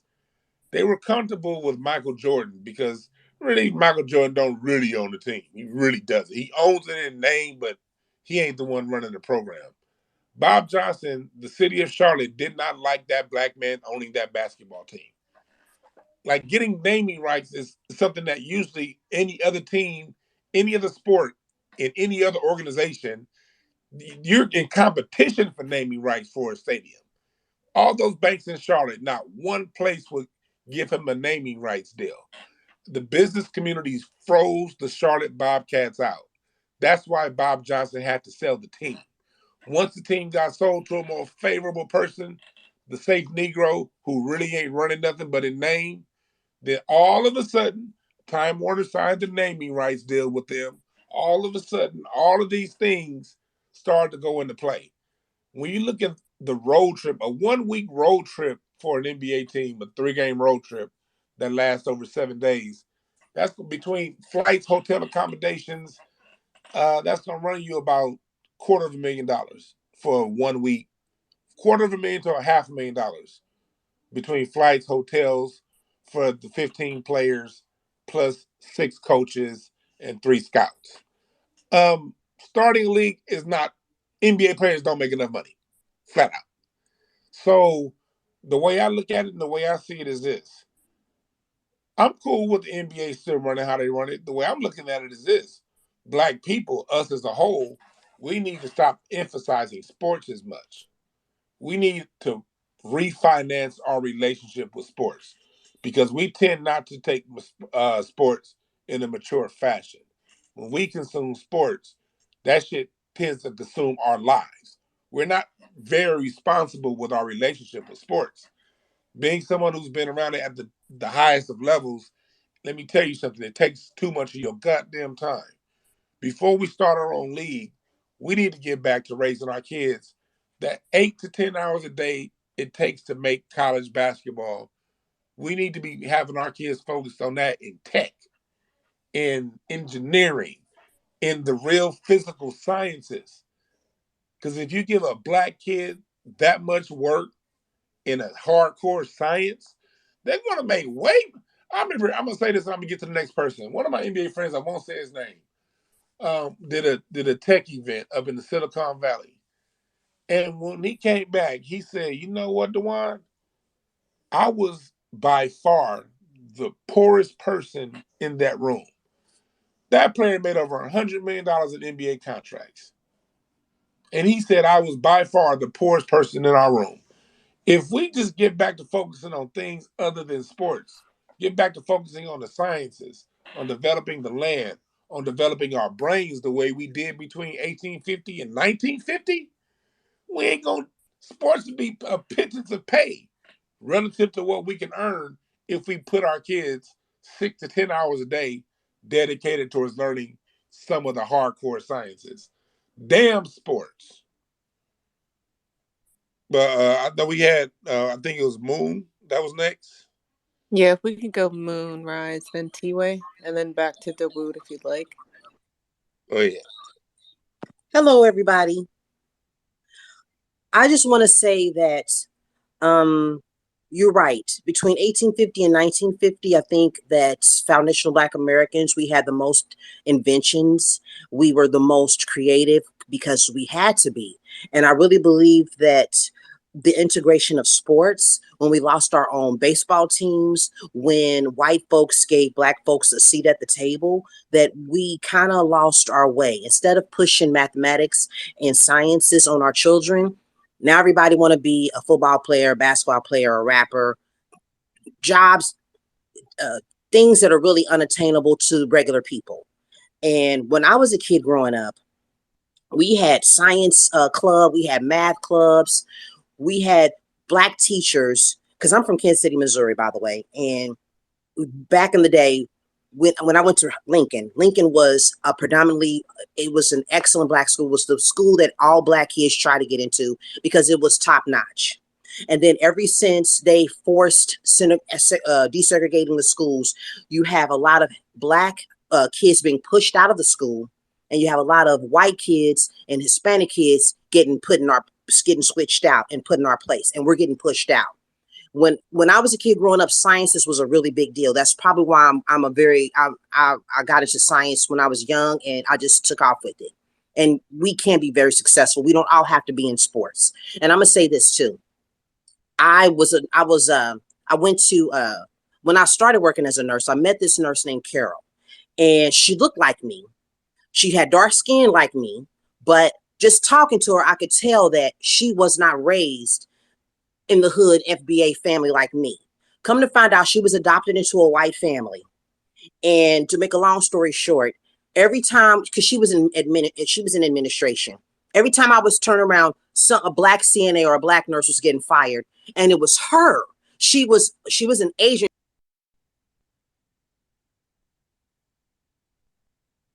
Oh, she got hit up in the Matrix. Go ahead, Afro Elite. Okay, thank you. I'm gonna be real quick because I don't have a lot of time. I'm kind of out right now.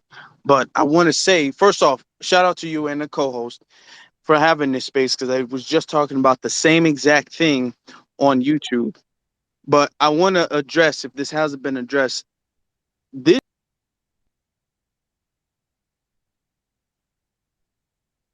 What's going on? That's very strange.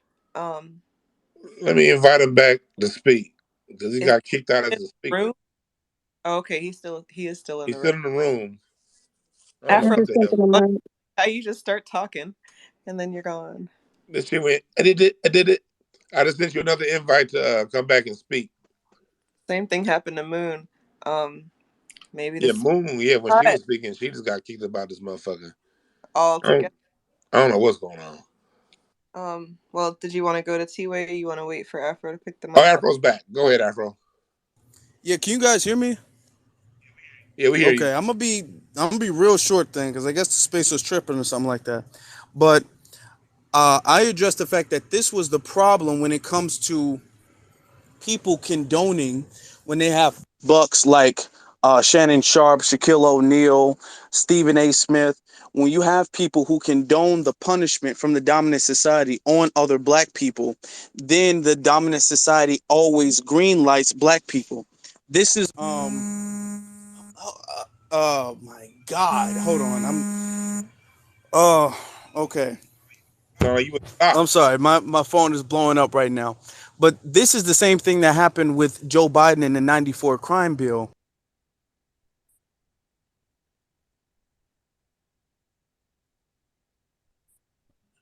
Man, I don't know what the hell's going on. It sound like Afro Lee down there where the longshoremen are. It was that a cruise ship coming in the background, and a few diesels. Like what? Yeah, I'm like, man, shit. I don't know what the hell that was. Jeez. It sound like this motherfucker. They always mess with our spaces. Anytime we getting ready to really go to town on them, they mess with our spaces. Yeah, they do because he was. I want to hear what he got to say. he was I about. did too. It sounded like he was about to like, man. I'm like, then I heard that 18 wheeler in the background honking. That wasn't no horn you push on your steering wheel. That was that kind you crank on the side of your door. I don't know what the hell that was. Shit.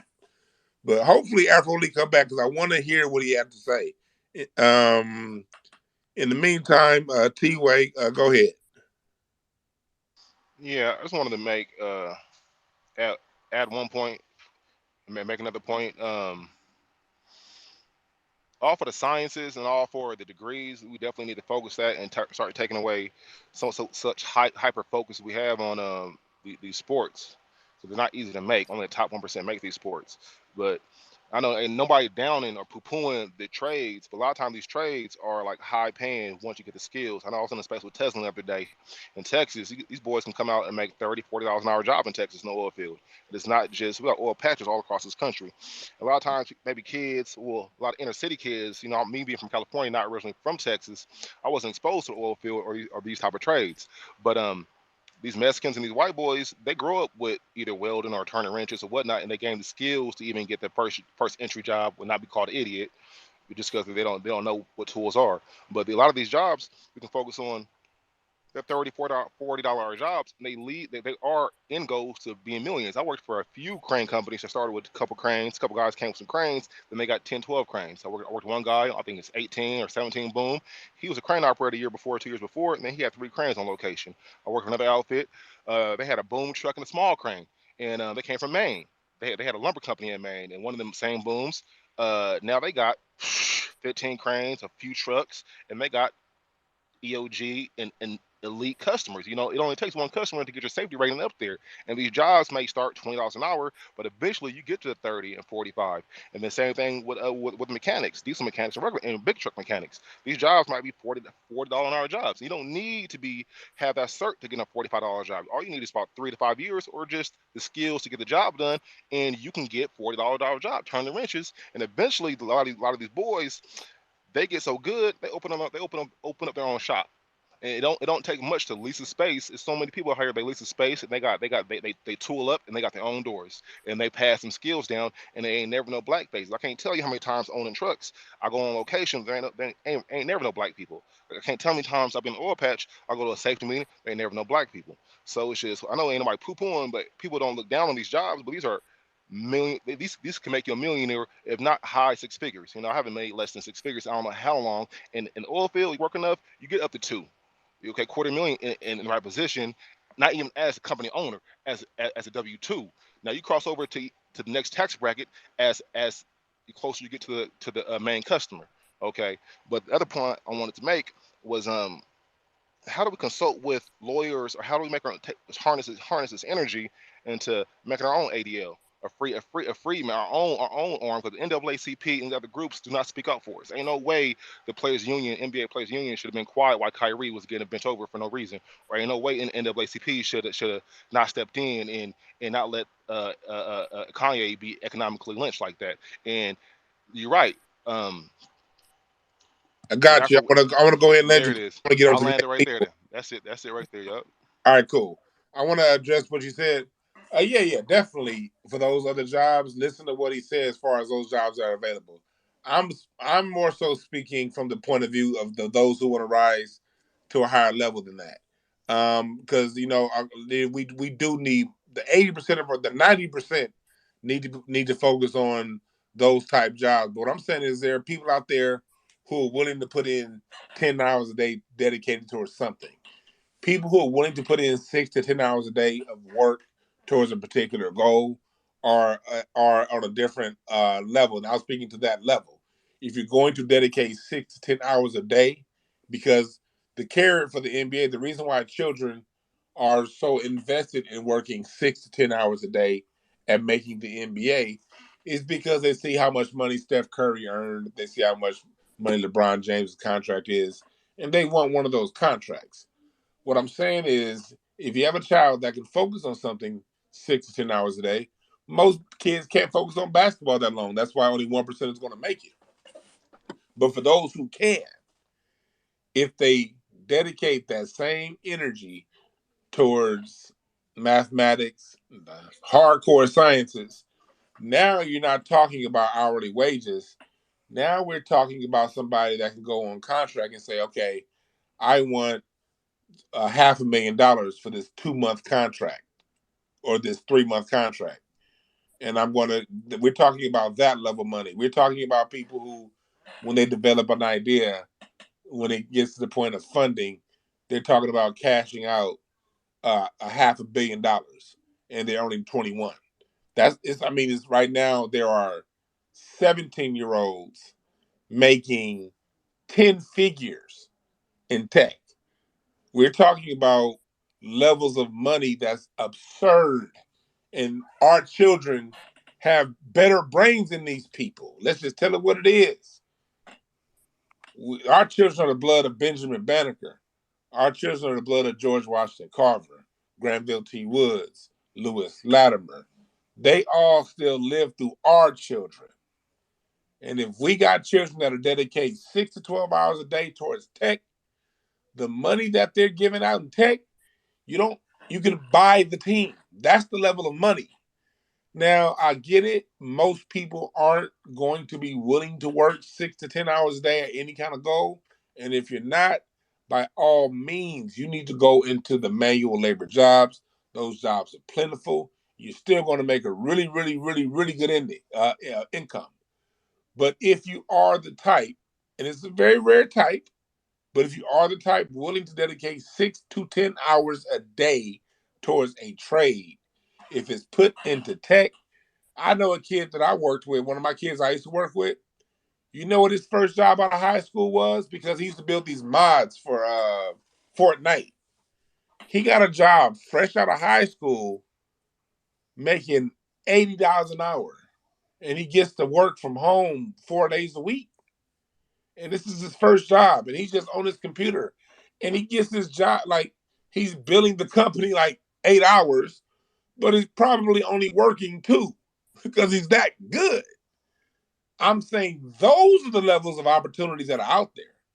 We can go past, enough money to live a decent life and go directly into wealth if we're willing to put our children in tech at a young age and dedicate that to them.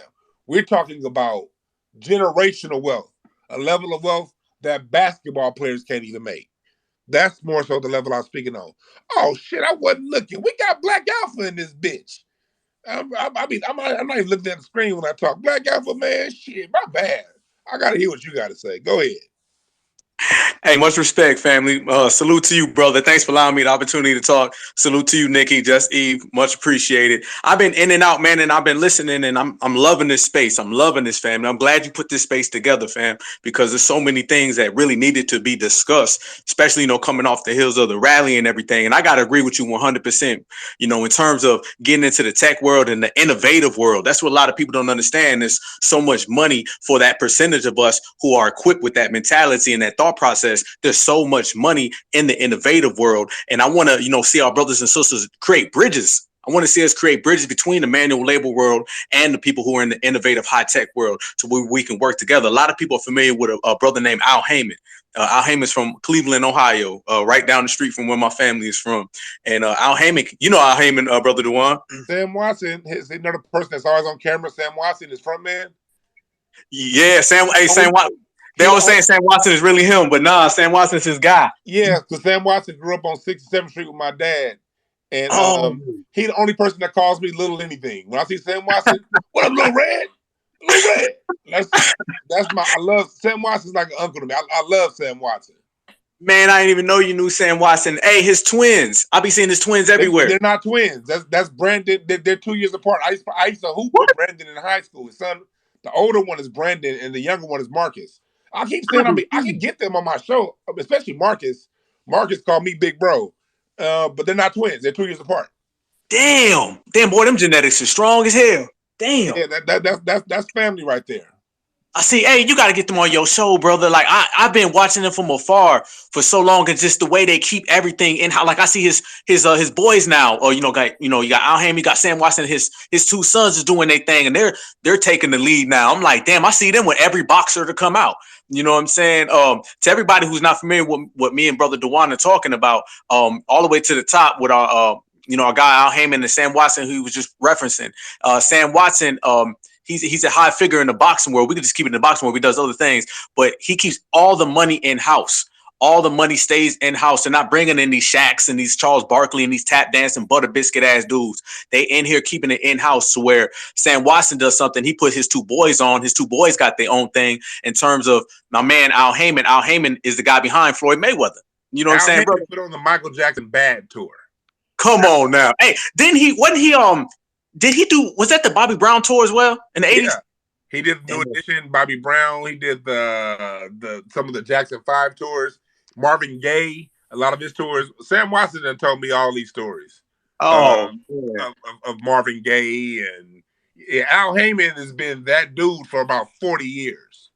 Man, nobody even, like, all y'all out there who don't know who he is, the brother don't show his face like that. He's not out here trying to get all the camera and all the shine. He stays behind the scenes. You gotta damn near Google pictures of this man. Like, he stays behind the scenes. There's a brother that boxes from the city where my people from, Toledo, Ohio, a brother named Robert Easter Jr. And Robert Easter said he only talks to Al Heyman very periodically, but Al Heyman set up Robert Easter with his own boxing promotion company. Even Adrian Broner, even though Adrian Broner is crazy, but he set him up with his own company. And these guys will put their own friends on in terms of boxing. So say I'm a boxer and I got my own company, and then my homeboy who's underneath me now, I set him up with his own company. So the money's all in house. The money's all in house, and now we don't have to deal with the Shaquille O'Neals and the fucking Charles Barkleys of the world, man. We got to really study these type of people, because they are out there. Like our brother Dwan B was saying, these people are out there. The percentage may not be as high as like the manual labor world, but these folks are genuinely, sincerely out there, and we just gotta, study those folks instead of Stephen Curry. I understand it's the glitz and the glamour, and they're gonna always put them folks on television and show us the 3-pointers, and they're gonna put the fucking hip hop music behind it and always try to shuffle this. The reason why they want to shuffle us so much into the entertainment world, because they can control you there. They can control you there. They can get you to do all the things that they're doing right now to our brother Kyrie Irving. You know what I'm saying? So we got to really understand that behind the fucking curtains and looking past the scenes, you're going to have a lot of real brothers out there and sisters who are calling some real genuine shots out there. And that's the folks that we got to study on and follow the blueprint. A lot of times the blueprint is there. It's just, are we looking at the blueprint? You know what I'm saying? Like, we see the blueprint for all these motherfuckers on television and basketball, football, and all that. But we all know them dudes just $1 million coons. They'll turn on each other quick, fast, in a hurry. They'll stab each other in the back because they all want to be the only nigga in the room. That's what they all want to be. Trust me. You put Shaq and Charles Barkley in the same place at the same time, some shit come up, they'll start, turning on each other because they only want to be the only brother and sister in the room. I seen what you posted, DwannB, to Shannon Sharp. Shannon Sharp out there tap dancing. I mean, tap dancing sideways. He doing the coon walk, front, back, side to side. And I noticed he said some shit along the lines of, well, I guess I'll just be on my own then. I said, well, I guess so then, motherfucker. I guess you will be on your own then. I can't stand when you call out somebody for being off code and then they be like, well, I guess I am. Well, I guess so. And we got to start punishing these motherfuckers. This little shit where I'm a coon and I'm proud, put it hard on them. I don't hear nobody no more saying we need to quit saying coon. We don't say coon enough. We don't say motherfucking coon enough. Keep calling these motherfuckers coons. Straight up and down. I'm pissed off. I'm hot right now, man. It's like 70, 78 degrees down here in Georgia. I'm turned up. I'm sorry, y'all. Rock with me. But I can't stand when people go off code. You know what I'm saying? And then they so comfortable going off code, they'll say some shit like, I don't care. I put up a meme. I don't even remember what it was. I said something along the lines of, y'all got more tears for Betty White than you do for, Cicely Tyson and everybody, then you ain't black. And these motherfuckers were like, well, I ain't black then. And I said, well, I guess you ain't black then, motherfucker. Don't come around us. Simple as that. We can't let people be that comfortable and turning their back on us and stabbing us in the back and, selling out brothers like Kyrie and, and everybody else they sell out. The fact that they can walk around with their chest out. Because I'm going to tell you right now, these other communities, you're not going to sell out like that and then just show up at the goddamn family reunion and think it's sweet. It ain't sweet. It ain't sweet. So, to everybody in the house, y'all see somebody going off code, somebody going off brand, man, G-check them. There ain't nothing wrong with G-checking, pulling paperwork. Don't let nobody shame you. That's why we got to the position we in now, is because motherfuckers didn't want to get called bad names. Here's the thing. When you apologize, it ain't good enough. When you fucking, they want you to put the car in reverse, re-apologize and apologize again. You got to get in a motherfucking time machine, go back to 1983 and apologize for some shit you did way back then. Nah, don't worry about apologizing. Do you stay true to yourself? And at the end of the day, it is what it is. Salute to our brother, Minister Farrakhan. And you're right. As soon as Farrakhan came out, a lot of folks now is trying to backtrack because they want to straddle the fence. They want to say some cool shit. They want to walk it back. They want to have it however they want it. And it don't work like that. So let's continue to put pressure on them. I salute you for this space, DwannB. I'm gonna go ahead and tap out and listen, man. But hey, man, definitely get Sam Watson in there, man. I'll be the first one tuning in, brother. Salute to you, man. Salute to you. Yeah, I remember Sam. I talking to him one night back in 2009 when he basically thought the Floyd Pacquiao fight was going to happen. They had a 2-fight deal. He told me the whole story, and then Pacquiao ended up backing out because he didn't want to get. He said he was afraid of needles. He basically didn't want to get drug tested. And he knew he had that shit in him. Yeah, he knew he had that shit in him. He didn't want to get drug tested. But of course, since Mayweather's black, they still blamed him. So yeah, you brought up a good point about the Al Haymans of the world. Al Heyman started out like just promoting parties and clubs. Like my dad used to tell me in the early 70s, he used to promote parties at Jim Brown's house. And my pops in 71, 72, 73 was always up at a party at Jim Brown's house. And those would be them Sam Watson parties with Al. And then Al Heyman started doing the clubs. You know what I mean? Then he started doing the concerts. He was managing artists. He was managing Marvin Gaye. He was managing Frankie Beverly and Maze. As a matter of fact, Marvin Gaye discovered Frankie Beverly and Maze when they were a band called Raw Soul out of Philadelphia. They moved to Oakland, and it was Frankie Beverly and Maze. That's where Marvin Gaye saw them and turned them on to Al Heyman. And that's how Frankie Beverly and Maze got their start, through Marvin Gaye and Al Heyman. And that's when they changed the name from Raw Soul to Maze. And quick little music history right there. But we do have to study because there's so much money to be made inside, out, and around sports. Where sports money is really small money compared to some of the other money that could be made. Michael Jackson called Al Heyman to produce the Bad Tour. Al Heyman did the Victory Tour for the Jackson 5. Al Heyman was the one having these concerts, going these major theaters, these huge venues. Long before there was a Live Nation, there was Al Heyman. And so I'm glad you brought him up, Black Alpha. Next we got Red Rock. Is that Reg Rock 197? And brother got his name from 1992. Go ahead, Sandusky, Ohio, bro. Or Daoud, or whichever one of you motherfuckers can hear Can me. you hear me? Can you hear Yes, me? Oh, what is the topic about in here? I just came in. What is the topic about? the topic is in the title. Hold on a minute. Nigga, what? Oh, my thing about with the Farrakhan speech, I'm not really a Kyrie or a Kanye supporter. I just look at things they said in the past that I don't make. Kyrie should have just used better judgment being in New York City with all those Jewish people. And I don't see the purpose of following. I mean, to me, we as black people should, at one point, everything a celebrity say, we shouldn't just follow.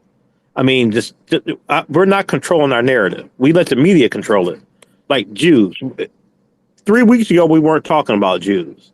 But since Kyrie posted that, we talk about Jews, Jews, Jews. In my opinion, is that we're not controlling our narrative. We're controlling what the mass media. We controlling it right now. So, brother, could you keep it to the topic and control your speech to or have Coons retreated since Farrakhan's speech? What is a coon? I mean, no, they haven't retreated. They haven't retreated. They actually, I'm not about to go and ask what. Yeah, because I'm getting back channel messages. He's been seen in other spaces. Oh, he's been removed. All right. Yeah, Coon yeah. said, "What's a coon?" He had to get up out of here. That. When Eve put her thumb down, I said, "Yep." Yeah. Eve be knowing. Eve be knowing. I should have known. He didn't he kind of look like Rock Charles Dutton? Man. But next up is True. Hello everybody. I just got something quick to say. I'm noticing that everybody is going back on their words right now, and I feel as though they probably doing that because they know that that shit can happen to them. Just as easily as they threw that young man up under the bus, they probably realizing that shit could easily happen to them. When they should have just shut. I was about to get the cussing. They should have just been quiet. Cause I ain't never know Shaq to be like that. He used to always be down for the people. So it kind of surprises me when he did that to that young man. And probably a few others. So they probably just realized like what they just seen right there in front of their face. You gotta kind of chill out. Cause what just happened to him, it could easily happen to you. And that's all I wanted to say. That's real talk, guys. That's a good point you just brought up. And I'm just realizing I'm not recording this space. God damn it, Oh, DeWan. you're okay. You're fine. You're covered. Cool, because no, but she brought up a good point. She brought up a really good point. You know what I mean? I think they're saying that one, two, three, this can happen to you. Was that Freddie song? 1, 2, Freddie's coming for you. 3, 4, lock your coon doors. Yeah, they understanding that right now, and that's But what. really, hide your kids and hide your wife because they raping everybody out here. You know, I'm gonna definitely touch on that tonight. I hope you come through, Dwan. Yeah, I'll be there. Eve is having a room starting in 40 minutes. I'm gonna wind this one down because I'm gonna go on over to her room, and listen to what she has to say and make a few comments. But yeah, definitely, I want to get. We're gonna make the comments short because I'm gonna close this room up in a few minutes. So I don't know who was next. Whoever was next. Miriam and then Melrose, our brother Melrose. Hey, See, don't he forget about commented. Dawood. We said Miriam Excuse me. first. Dawood, we called you up to the stage like 5 times and you were missing in action. So it's Miriam first. Then Oh us. my goodness. I just want to comment on that real quick. No, No, no. Goodness. y'all let somebody named Sandusky. No, brother. I'm putting you on punishment for that horrible joke. Bad jokes get pushed to the back of the line. That joke was terrible. So you're gonna have to wait, my brother. It wasn't a Miriam, joke, go right bro. ahead. That Sandusky stuff is real. Go ahead, Miriam. Good evening to the room. Shout out to you, Brother Dewan B. It was a pleasure meeting you. I was the tall sister Yes, with yes, the yes, locks and the yes. big bun on my head. Yeah. Great meeting you at the rally. Yeah, that was genuine love right there. You have good vibes, brother. You're a genuine in person as you are, and you truly are who you are. You don't change your colors. Love you for that. And shout out to Sister Nikki. Shout out to Sister Just Eve. Shout out to Sister Sean. I thought I seen her in the building. Shout out to Brother Dr. Short. YC. The Warriors are definitely present tonight. But to stick on topic, um, and that idiot, what is a coon? Yeah, you deserve to be kicked out of here. We're sick of the foolery and the coonery that these brothers do for a little check. And I understand that their position also that they have to maintain their lives, their lifestyle. They do have families to take care of, but my goodness, you can. There's a proper way to do cooning. I was told, and you just don't sell out your whole community for it. I wouldn't lay on the cross for white supremacy for anyone. I mean, it's a way to keep your self respect and not totally throw the baby out with the bathwater. And it's just ridiculous. And as you were saying, Brother Dewan, we do anything worth achieving, any goal. We think everything is instant. You know, microwave popcorn. We supposed to instantly have it now, especially the generation coming up now. They're incredibly alert and aware of certain things, but they don't want to put. I mean, if you could spend all day video gaming, surely you could spend time in creating those apps, and we as parents can push our children to do so. If you could put a ball in your child's hand and have that rigid schedule that it takes for them to be a committed athlete, surely you could do that to develop their brain. You know what I'm saying? To the sciences and the arts. You know, like with our live music. You know, give your child a instrument. My sister, three of her grandchildren have instruments. And I was so grateful to see that because their grandfather was a musician. He played the guitar and he played the drums. He knew Ike and Tina Turner. By the way, East St. Louis, Illinois, and by the way, that's where Tina Turner really was, and not in Missouri. She was in East St. Louis, Illinois, right off Bun and Tudor. Okay, number one. Um, but yes, we need to do that to start putting into our children. They are our greatest resources. There's no can't shouldn't even be in our vocabulary when it comes to expanding their minds, expanding their horizons. You know, taking them to different parks, taking them to different museums. Education comes starts at home first, and especially us as mothers, we're responsible for that discipline. Dad, you are too. You fathers do not get off the hook, but we are the first ones to put that education, which means to bring out of into our children. We are supposed to be what you call it. We have to deprogram our children from when they come from the European system into home. We have to make sure they're doing their black book reports on our elders, the inventors, the historians, the influential people of the land. That is our responsibility. You know, our enemy aren't going to give our children that knowledge. I mean, damn, I hate that they have to be taught by these outsiders because they have it in for your children to get go. And if you're, like I was saying, if your child come to you and saying, Mom, um, I don't feel comfortable in this room. I'm being picked on. Please listen to your child because you should know your child. You gotta make sure you listen to them. I know Indeed. I'm gonna get over. I'm in this room pretty soon, so I'm laying this plane, brother. Thank you. And go ahead. I'll Okay. yield my time. Thank you. All right, cool. Thank you, man. She's right about that because a lot of people don't be listening to them kids. Kids are telling you exactly what they need, and you got to focus on that. I mean, all my years working with children, the children will say things, but parents sometimes don't listen. So it's very important that you do listen, Or because not even that you listen, you got to ask questions. And yeah, I don't mean like people will say, "Well, I asked them how their day was." No, you need to actually ask a question that gives you a thought-provoking answer like, "What did you learn today? How was math today? How was lunch? Did you sit with your friends today? I mean, ask a question where it's going to be like you're not just writing them off and just, I talked to my kid today, and, you sit him in front of the TV.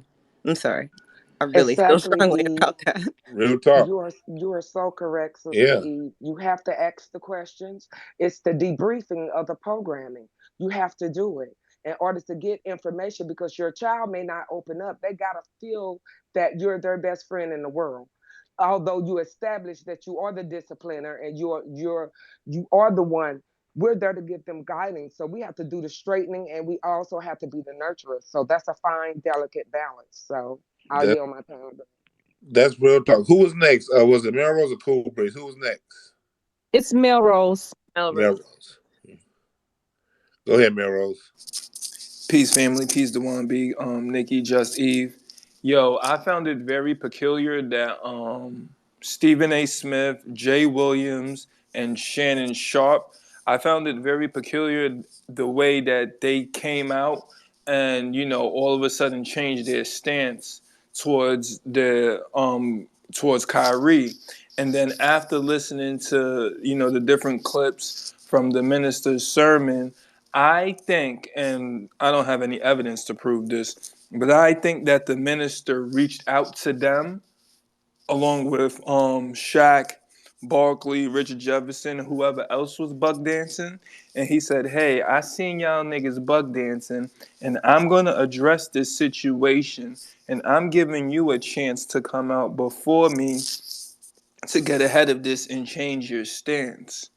And I think that's what happened, and that's why we seen, Jay Williams, um,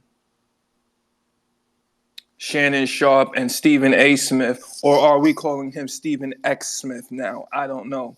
But I think that's why they came out and, changed their stance. And then eventually, when LeBron saw it, he kind of, halfway did a decent job by addressing it. And then some other people, as far as us go, as far as black people, they try to walk back their initial buck dancing, but they really did a half decent job.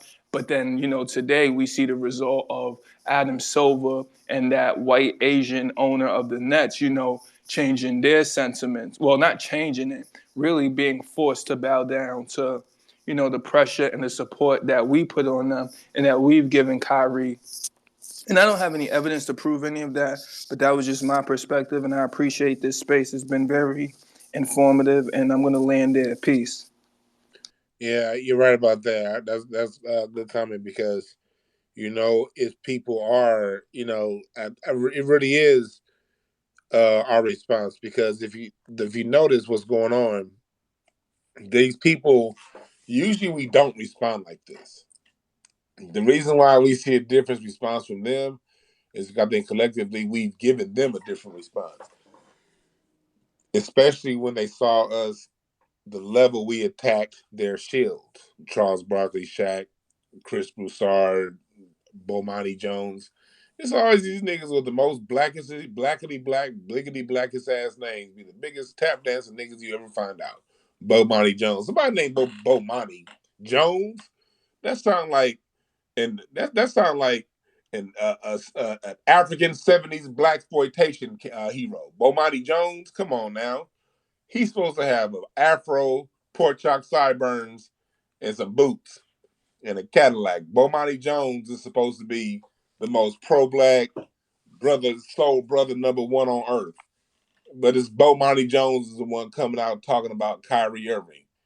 And it's always like that. They know how to get these bliggity blacks on camera. And then when it comes time to assault black society, they have those are the main ones in charge of going after black people. But it's our collective response. I ain't ever seen black people respond on this level. Because even when the whole Kanye thing happened, we responded, but we spent more time fighting each other about did Kanye do it the right way or not. We weren't really focused like that. And one thing I'm saying, we get to the next speaker, we did 2 weeks of fighting over how Kanye was wrong and how he did it. And then we turned around and saw Kyrie. Kyrie didn't do nothing on the level Kanye did. He just retweeted a video. So that left no doubt. And it made really render those 2 weeks of arguing we've had amongst each other about Kanye's approach basically rendered that discussion useless because it don't really matter how you bring these people up. If they want to attack you, they want to attack you. We seen in 2 short weeks. It don't matter what you say or how you say it. They gonna want to go on the attack. But when Kyrie did it, there was no argument. How can you argue against just retweeting a damn video? So that right there got us on code to it. It made us go, wait a minute. And it put all of our focus where it should be and where it should have been the whole time, on the usual suspects, as Nina Fuller says. Who's next? Mods. Cool Breeze. Cool Breeze, Steve. Go ahead, Cool Breeze. Hey, what's going on, fam? How you doing, Sister Nikki and Sister Eve? Appreciate the space, man. I'm glad, we're definitely getting on code and seeing, giving these coons the work and, they're retracting because we're responding a certain way. And I definitely, going back to what you guys were talking about earlier, some of the things that I had I grew up with Emmanuel Stewart. Emmanuel Stewart was my mentorship and my godfather. My family was really close to him. Crunk Jim? As Kronk Jim. Yeah, he taught me some things about boxing as well. I used to go to Kronk Gym a lot, especially the one in Detroit. If you know Kronk Gym, especially the one in Detroit, it was on Warren and stuff like that. So I used to go there quite a bit when I was a kid. And Emmanuel Stewart taught me a lot as well. Um, you know, and then he was really big on mentorship on kids as well. You know, so that was one of the things with him. He did a lot of things self sufficient. He was the promoter. He was the nutritious, and he was also the boxer's manager as well and everything. So he did everything for the boxers and stuff. So, I kind of pick on the a little bit game from him as well.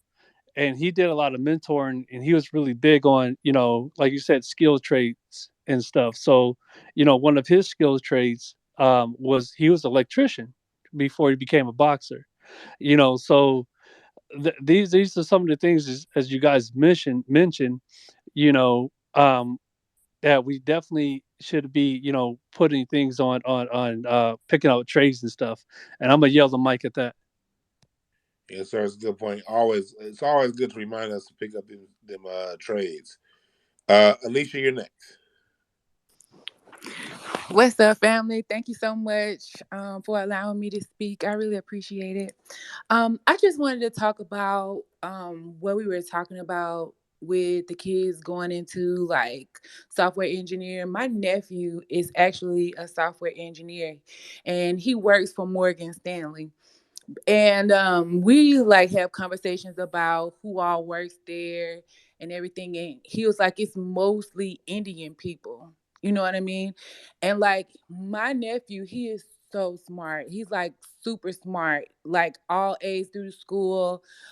We from Mississippi, so he went to MSU, and they actually offered him the chance, and he went to make robots and to make robots that actually drove like Mack trucks, right? Because they're really trying to phase drivers out completely, but that's probably years in the future. But he actually does that, and I tell him this all the time. Whatever you do, like if you come up with an idea, if you have, like a new twisted things, if you come up with something, don't let them know. Don't give it to them. You come to us, let us figure out how to get it patented, and then you can start, making your own thing. But I feel like us as parents, like mothers and fathers, we should be our kids' like biggest cheerleaders. My son, he's only 16 months. Of course, I work from home, but at the same time, though, I'm teaching him all the time. We going over ABCs. My son, he can say his ABCs. He can count. He only 16 months. I'm his biggest cheerleader. Anything that he does is good job, great job, buddy. You so smart. I always, you always gotta put that into them, because nobody's gonna, big your kid up like you. Nobody is going to come to their rescue, or even just give them like any type of good words of encouragement. So that's all I really wanted to say. He does have a YouTube channel, and he has a video about how it is like being a software engineer. If I could post that up, I'll be more than happy to do Go that right and ahead. Go share. right ahead. Okay. Thank you guys. You have a good night. No problem. My phone started buzzing. Yeah, no, that's right about that. That we don't I don't know if we understand. Maybe because I'm here in LA and these tech assholes took over my city, and I'm all around it. But I'm seeing the level of money that's coming in is putting NBA and NFL contracts to shame. You hit it big. You get the right idea in tech. Yeah, LeBron James's whole contract. Yeah, you made that last quarter. That's the level of money that's out there. We're gonna do Daoud and Red Rock, and then we're gonna get them out of here. Hey, thank you so much, brother. So much, man. I appreciate the opportunity to speak. And that's amazing that that sister, at 16 months, her child, knows the ABCs and 1, 2, 3s. That's dope. Um, to respond, man, the main reason why I'm up here, man, Reggie White. I think because we have so many sisters up here that they're here because of Kyrie, they're here because of Kanye West. Now Minister Farrakhan is speaking on what's going on because it happened to him. And so what if the same thing happened to Reggie White? Now, Reggie White, I'm not sure. Now, Brother Dwan, you know about sports and stuff. You know about Reggie White back in 2004? Yeah, when he when he made that speech about everybody coming together, that speech. Yeah, and there was more. Yeah, go ahead. I mean, I don't want to put words into your mouth, but the one thing that stuck out to me back then in 2004, which I call the dark ages, before YouTube, and during that time, like, okay, he said he left not only the NFL, he left his contract. He said, I don't want the bag. But he also was a pastor for 16 years. Now, I wasn't a Christian at the time. I was real wild back in 2004, but I still paid attention to sports. And I still, paid attention to politics because I'm a veteran. Navy, 96 to 2004. I don't need no flowers. Just kind of giving you just a little bit of my jacket. So when he said that I'm leaving the NFL and I'm quitting being a pastor, he was a pastor for 16 years. The one reason why was because of Hebrew. He was Hebrew to Negroes in 2004. So my question to the ladies is, who killed him? Because he died under suspicious circumstances. He did Hey, travel let's to, stay on topic. I don't want to get on who killed Reggie White, my brother. Just honesty. We're but, gonna but, kind of. but okay, go ahead. Okay. I also had something else to say about Casey Moe, the sister that was from Kansas City, Missouri. She talked about science and the importance of science. So if you have a 10-year-old, challenge them to learn quantum physics, because that'll help them to solve problems, especially if they're playing Minecraft or games like that. Quantum physics will help them to solve problems. And being the age they are, they can maybe be on the next TED Talk, because that's where our people need to be. And this whole thing with money, we have to relook at it. It's monopoly money. I don't want to get on a thing Thank about you for that, brother. I'm preaching. gonna get to the next comment. Okay, okay, thank you. Thank you for that, brother. Yeah, because you try to spend monopoly money and pay your rent, and then spend the money that we use right now and pay your rent, and that's which one the landlord's gonna take. I got 4 buildings. You try to pay me rent and monopoly money, I got an eviction notice waiting on your ass. But if you write me a check in good old American cash, we can be friends for 30 more days. Go ahead, Reg Rock. Hey, I'm sorry I dropped off for a minute, so I don't know if this was mentioned when we was talking about the kids. Also, unintentionally, our visibility to them is low because whenever we do have a successful person, what do they normally do? They move out of the hood, move to a white neighborhood or a better neighborhood. So all the kids got to see is what they see in the media, which is the sports and the rappers, and what they see on the street. And there was a movie a long time ago, and I'm gonna end with this. If I can remember, one of them old school black actors, he said, if all the good people move out the hood, how is it ever gonna get better? So that's one of the things that we may unintentionally be contributing to our kids not seeing things other than sports and music and stuff like that. All right, thanks for giving me a minute. That was just something to marinate in my mind a little bit. Thanks for giving me a second to talk. A good comment, yeah. I'm gonna answer that. I grew up in the hood, and no, a lot of people did move out, but I had parents that showed me there's more to it. So, you definitely wanna make sure that we those of us those who move out, you want to make sure that they do what they got to do to come back, whatever. But there's opportunities, and to those who spend time, like what Eve said earlier, engaging your children. When you engage your children, you can mitigate all that other stuff because the parents are the first teachers. And so I always put things back on the parents. I've always put things back on the parents. You had a baby with somebody, y'all didn't work out. Put that bullshit to the side. The reason why y'all didn't work out, and be there for the children. Don't hold a relationship that didn't work out over the head of the child. So if you get two mature parents who can put whatever issues they have to the side and raise their children and actively engage their children and talk to children about more than what were your grades today and some behavior stuff, and then you go back and come in the Twitter spaces and they go back on a PlayStation 5 and they don't hear anything from you until the next day, then yeah, what's happening in the neighborhood, what's happening in society, all that's going to play a huge role. But if you actively engage, yeah, the people may have moved out, but if you actively engage your children, you put them in front, like Alicia said earlier, with tech. You got 14-year-old kids out there making enough money to move their kids out the hood.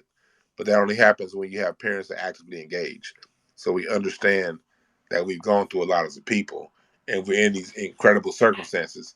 But two parents that can get their children in outside of environments. You have science camps. You have all of these other things that in activities you can get your children involved in. Be active and do that. I'm gonna get Insane Optimist. I'm gonna let you stop. I'm gonna let Insane Optimist speak. Um, and then we're gonna wrap it up. Go ahead, Insane Hey, Optimist. Dwan, Nikki, and Just Steve, great space, great space. You're absolutely right about tech. More involvement in tech is needed. As far as what the minister said, yeah, it definitely was the final blow.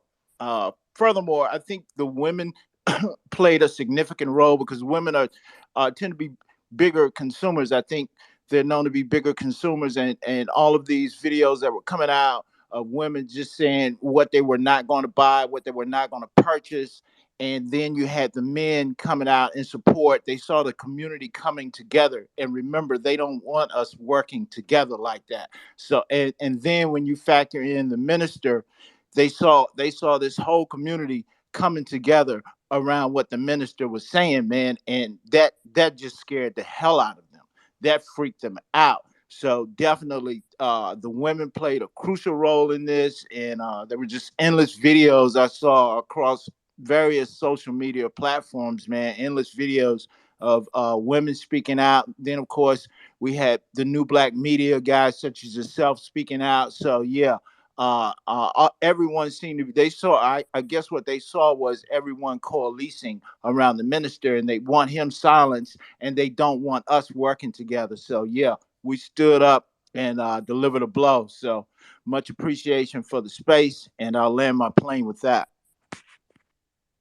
That's a great comment to close it out tonight, because I'm glad you brought it back to the women and how they have done a great job, and they've been very vocal.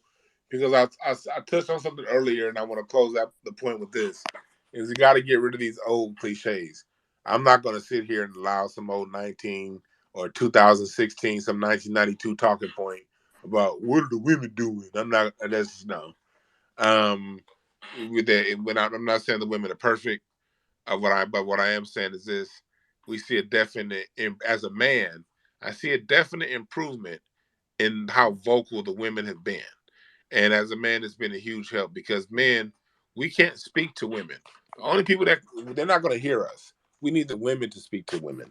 And what we've seen every year since 2016, it seems as if more and more women are getting more and more vocal.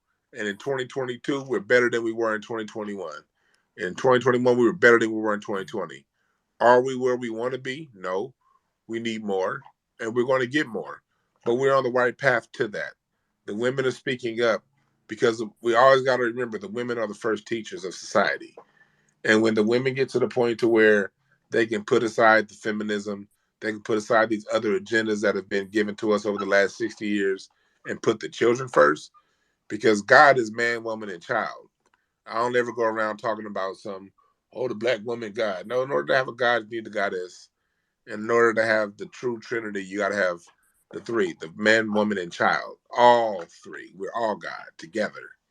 And we're going to get through this together. This isn't something that we're going to get through playing these bullshit ass games. What are the women doing? What are the men doing? And why did the women do that?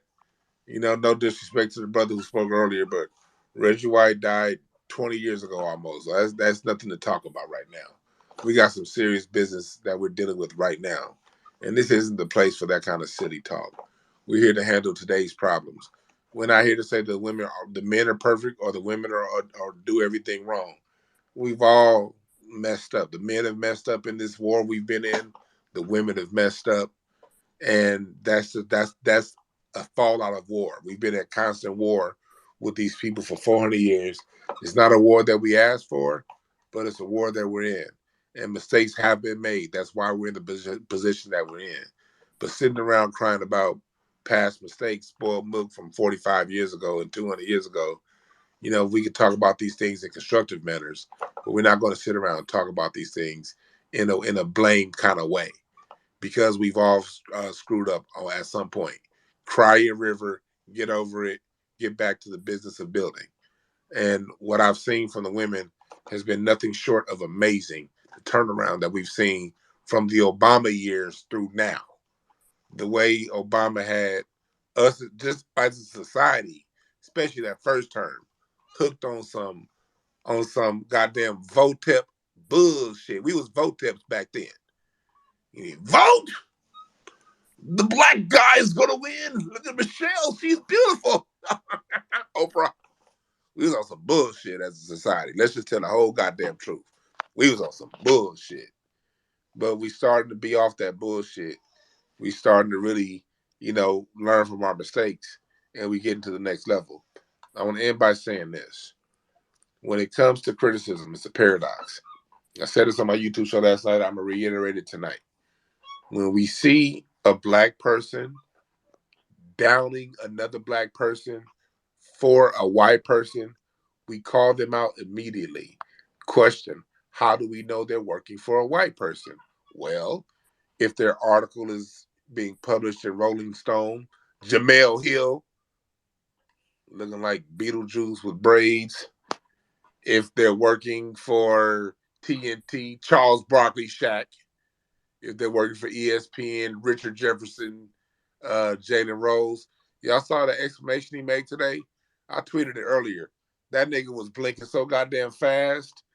Y'all know how it is like when you was a kid, when you think you about to get hit and you blink like 15,000 times in 2.6 seconds? This nigga was blinking his ass off. I'm surprised he didn't fan his glasses off as much as he was blinking. If they're speaking and they're getting paid by a white outlet, therein lies your cue that they speak for white people. So if they're on a white run network and they're speaking out against a black person, It's our duty. We must speak up. We cannot let this go on anymore. We used to, and they were bold. Now that we speaking back and not allowing these fools to do that, you see how quickly these mice backtrack. These is cowards that are dependent upon your external approval for them to feel good about themselves inside. So we must do that. Lesson number 2 from these last 2 weeks is if we see a black person throwing the shot at them other folks and we don't quite understand what they doing, it don't make sense to us, i.e. Kanye West, just stay quiet for a little bit. Don't be so quick. Because if he's shooting at them folks, we're not going to always understand the angle or the point of view from someone else shooting at them folks. We're not going to always understand that. We're being attacked from 360 degrees. So if you're getting attacked all around, that means some of these shots are coming from behind you. Maybe some person like a Kanye West has gotten to a level that he can see certain shots being thrown that we're not on the level to see. And he's shooting from that angle. As long as he's shooting at them, I can forgive what you said about me 2 years ago if you're shooting at them today. I don't have to necessarily agree with it or understand it. But as a black person, as long as you're shooting at them folks, I'm going to be slow to judge what you're shooting at. Because maybe I don't understand you, but you're shooting at them. I'm going to at least give you a chance to explain yourself when you're done shooting. We got to give ourselves that much space because this is a war that we did not create. It's a war we've been thrust in, and nobody knows how to solve this. No one has the answers. We have great suggestions. The Code Book by Neely Fuller, ISIS Papers, Dr. Francis Cress Wilson.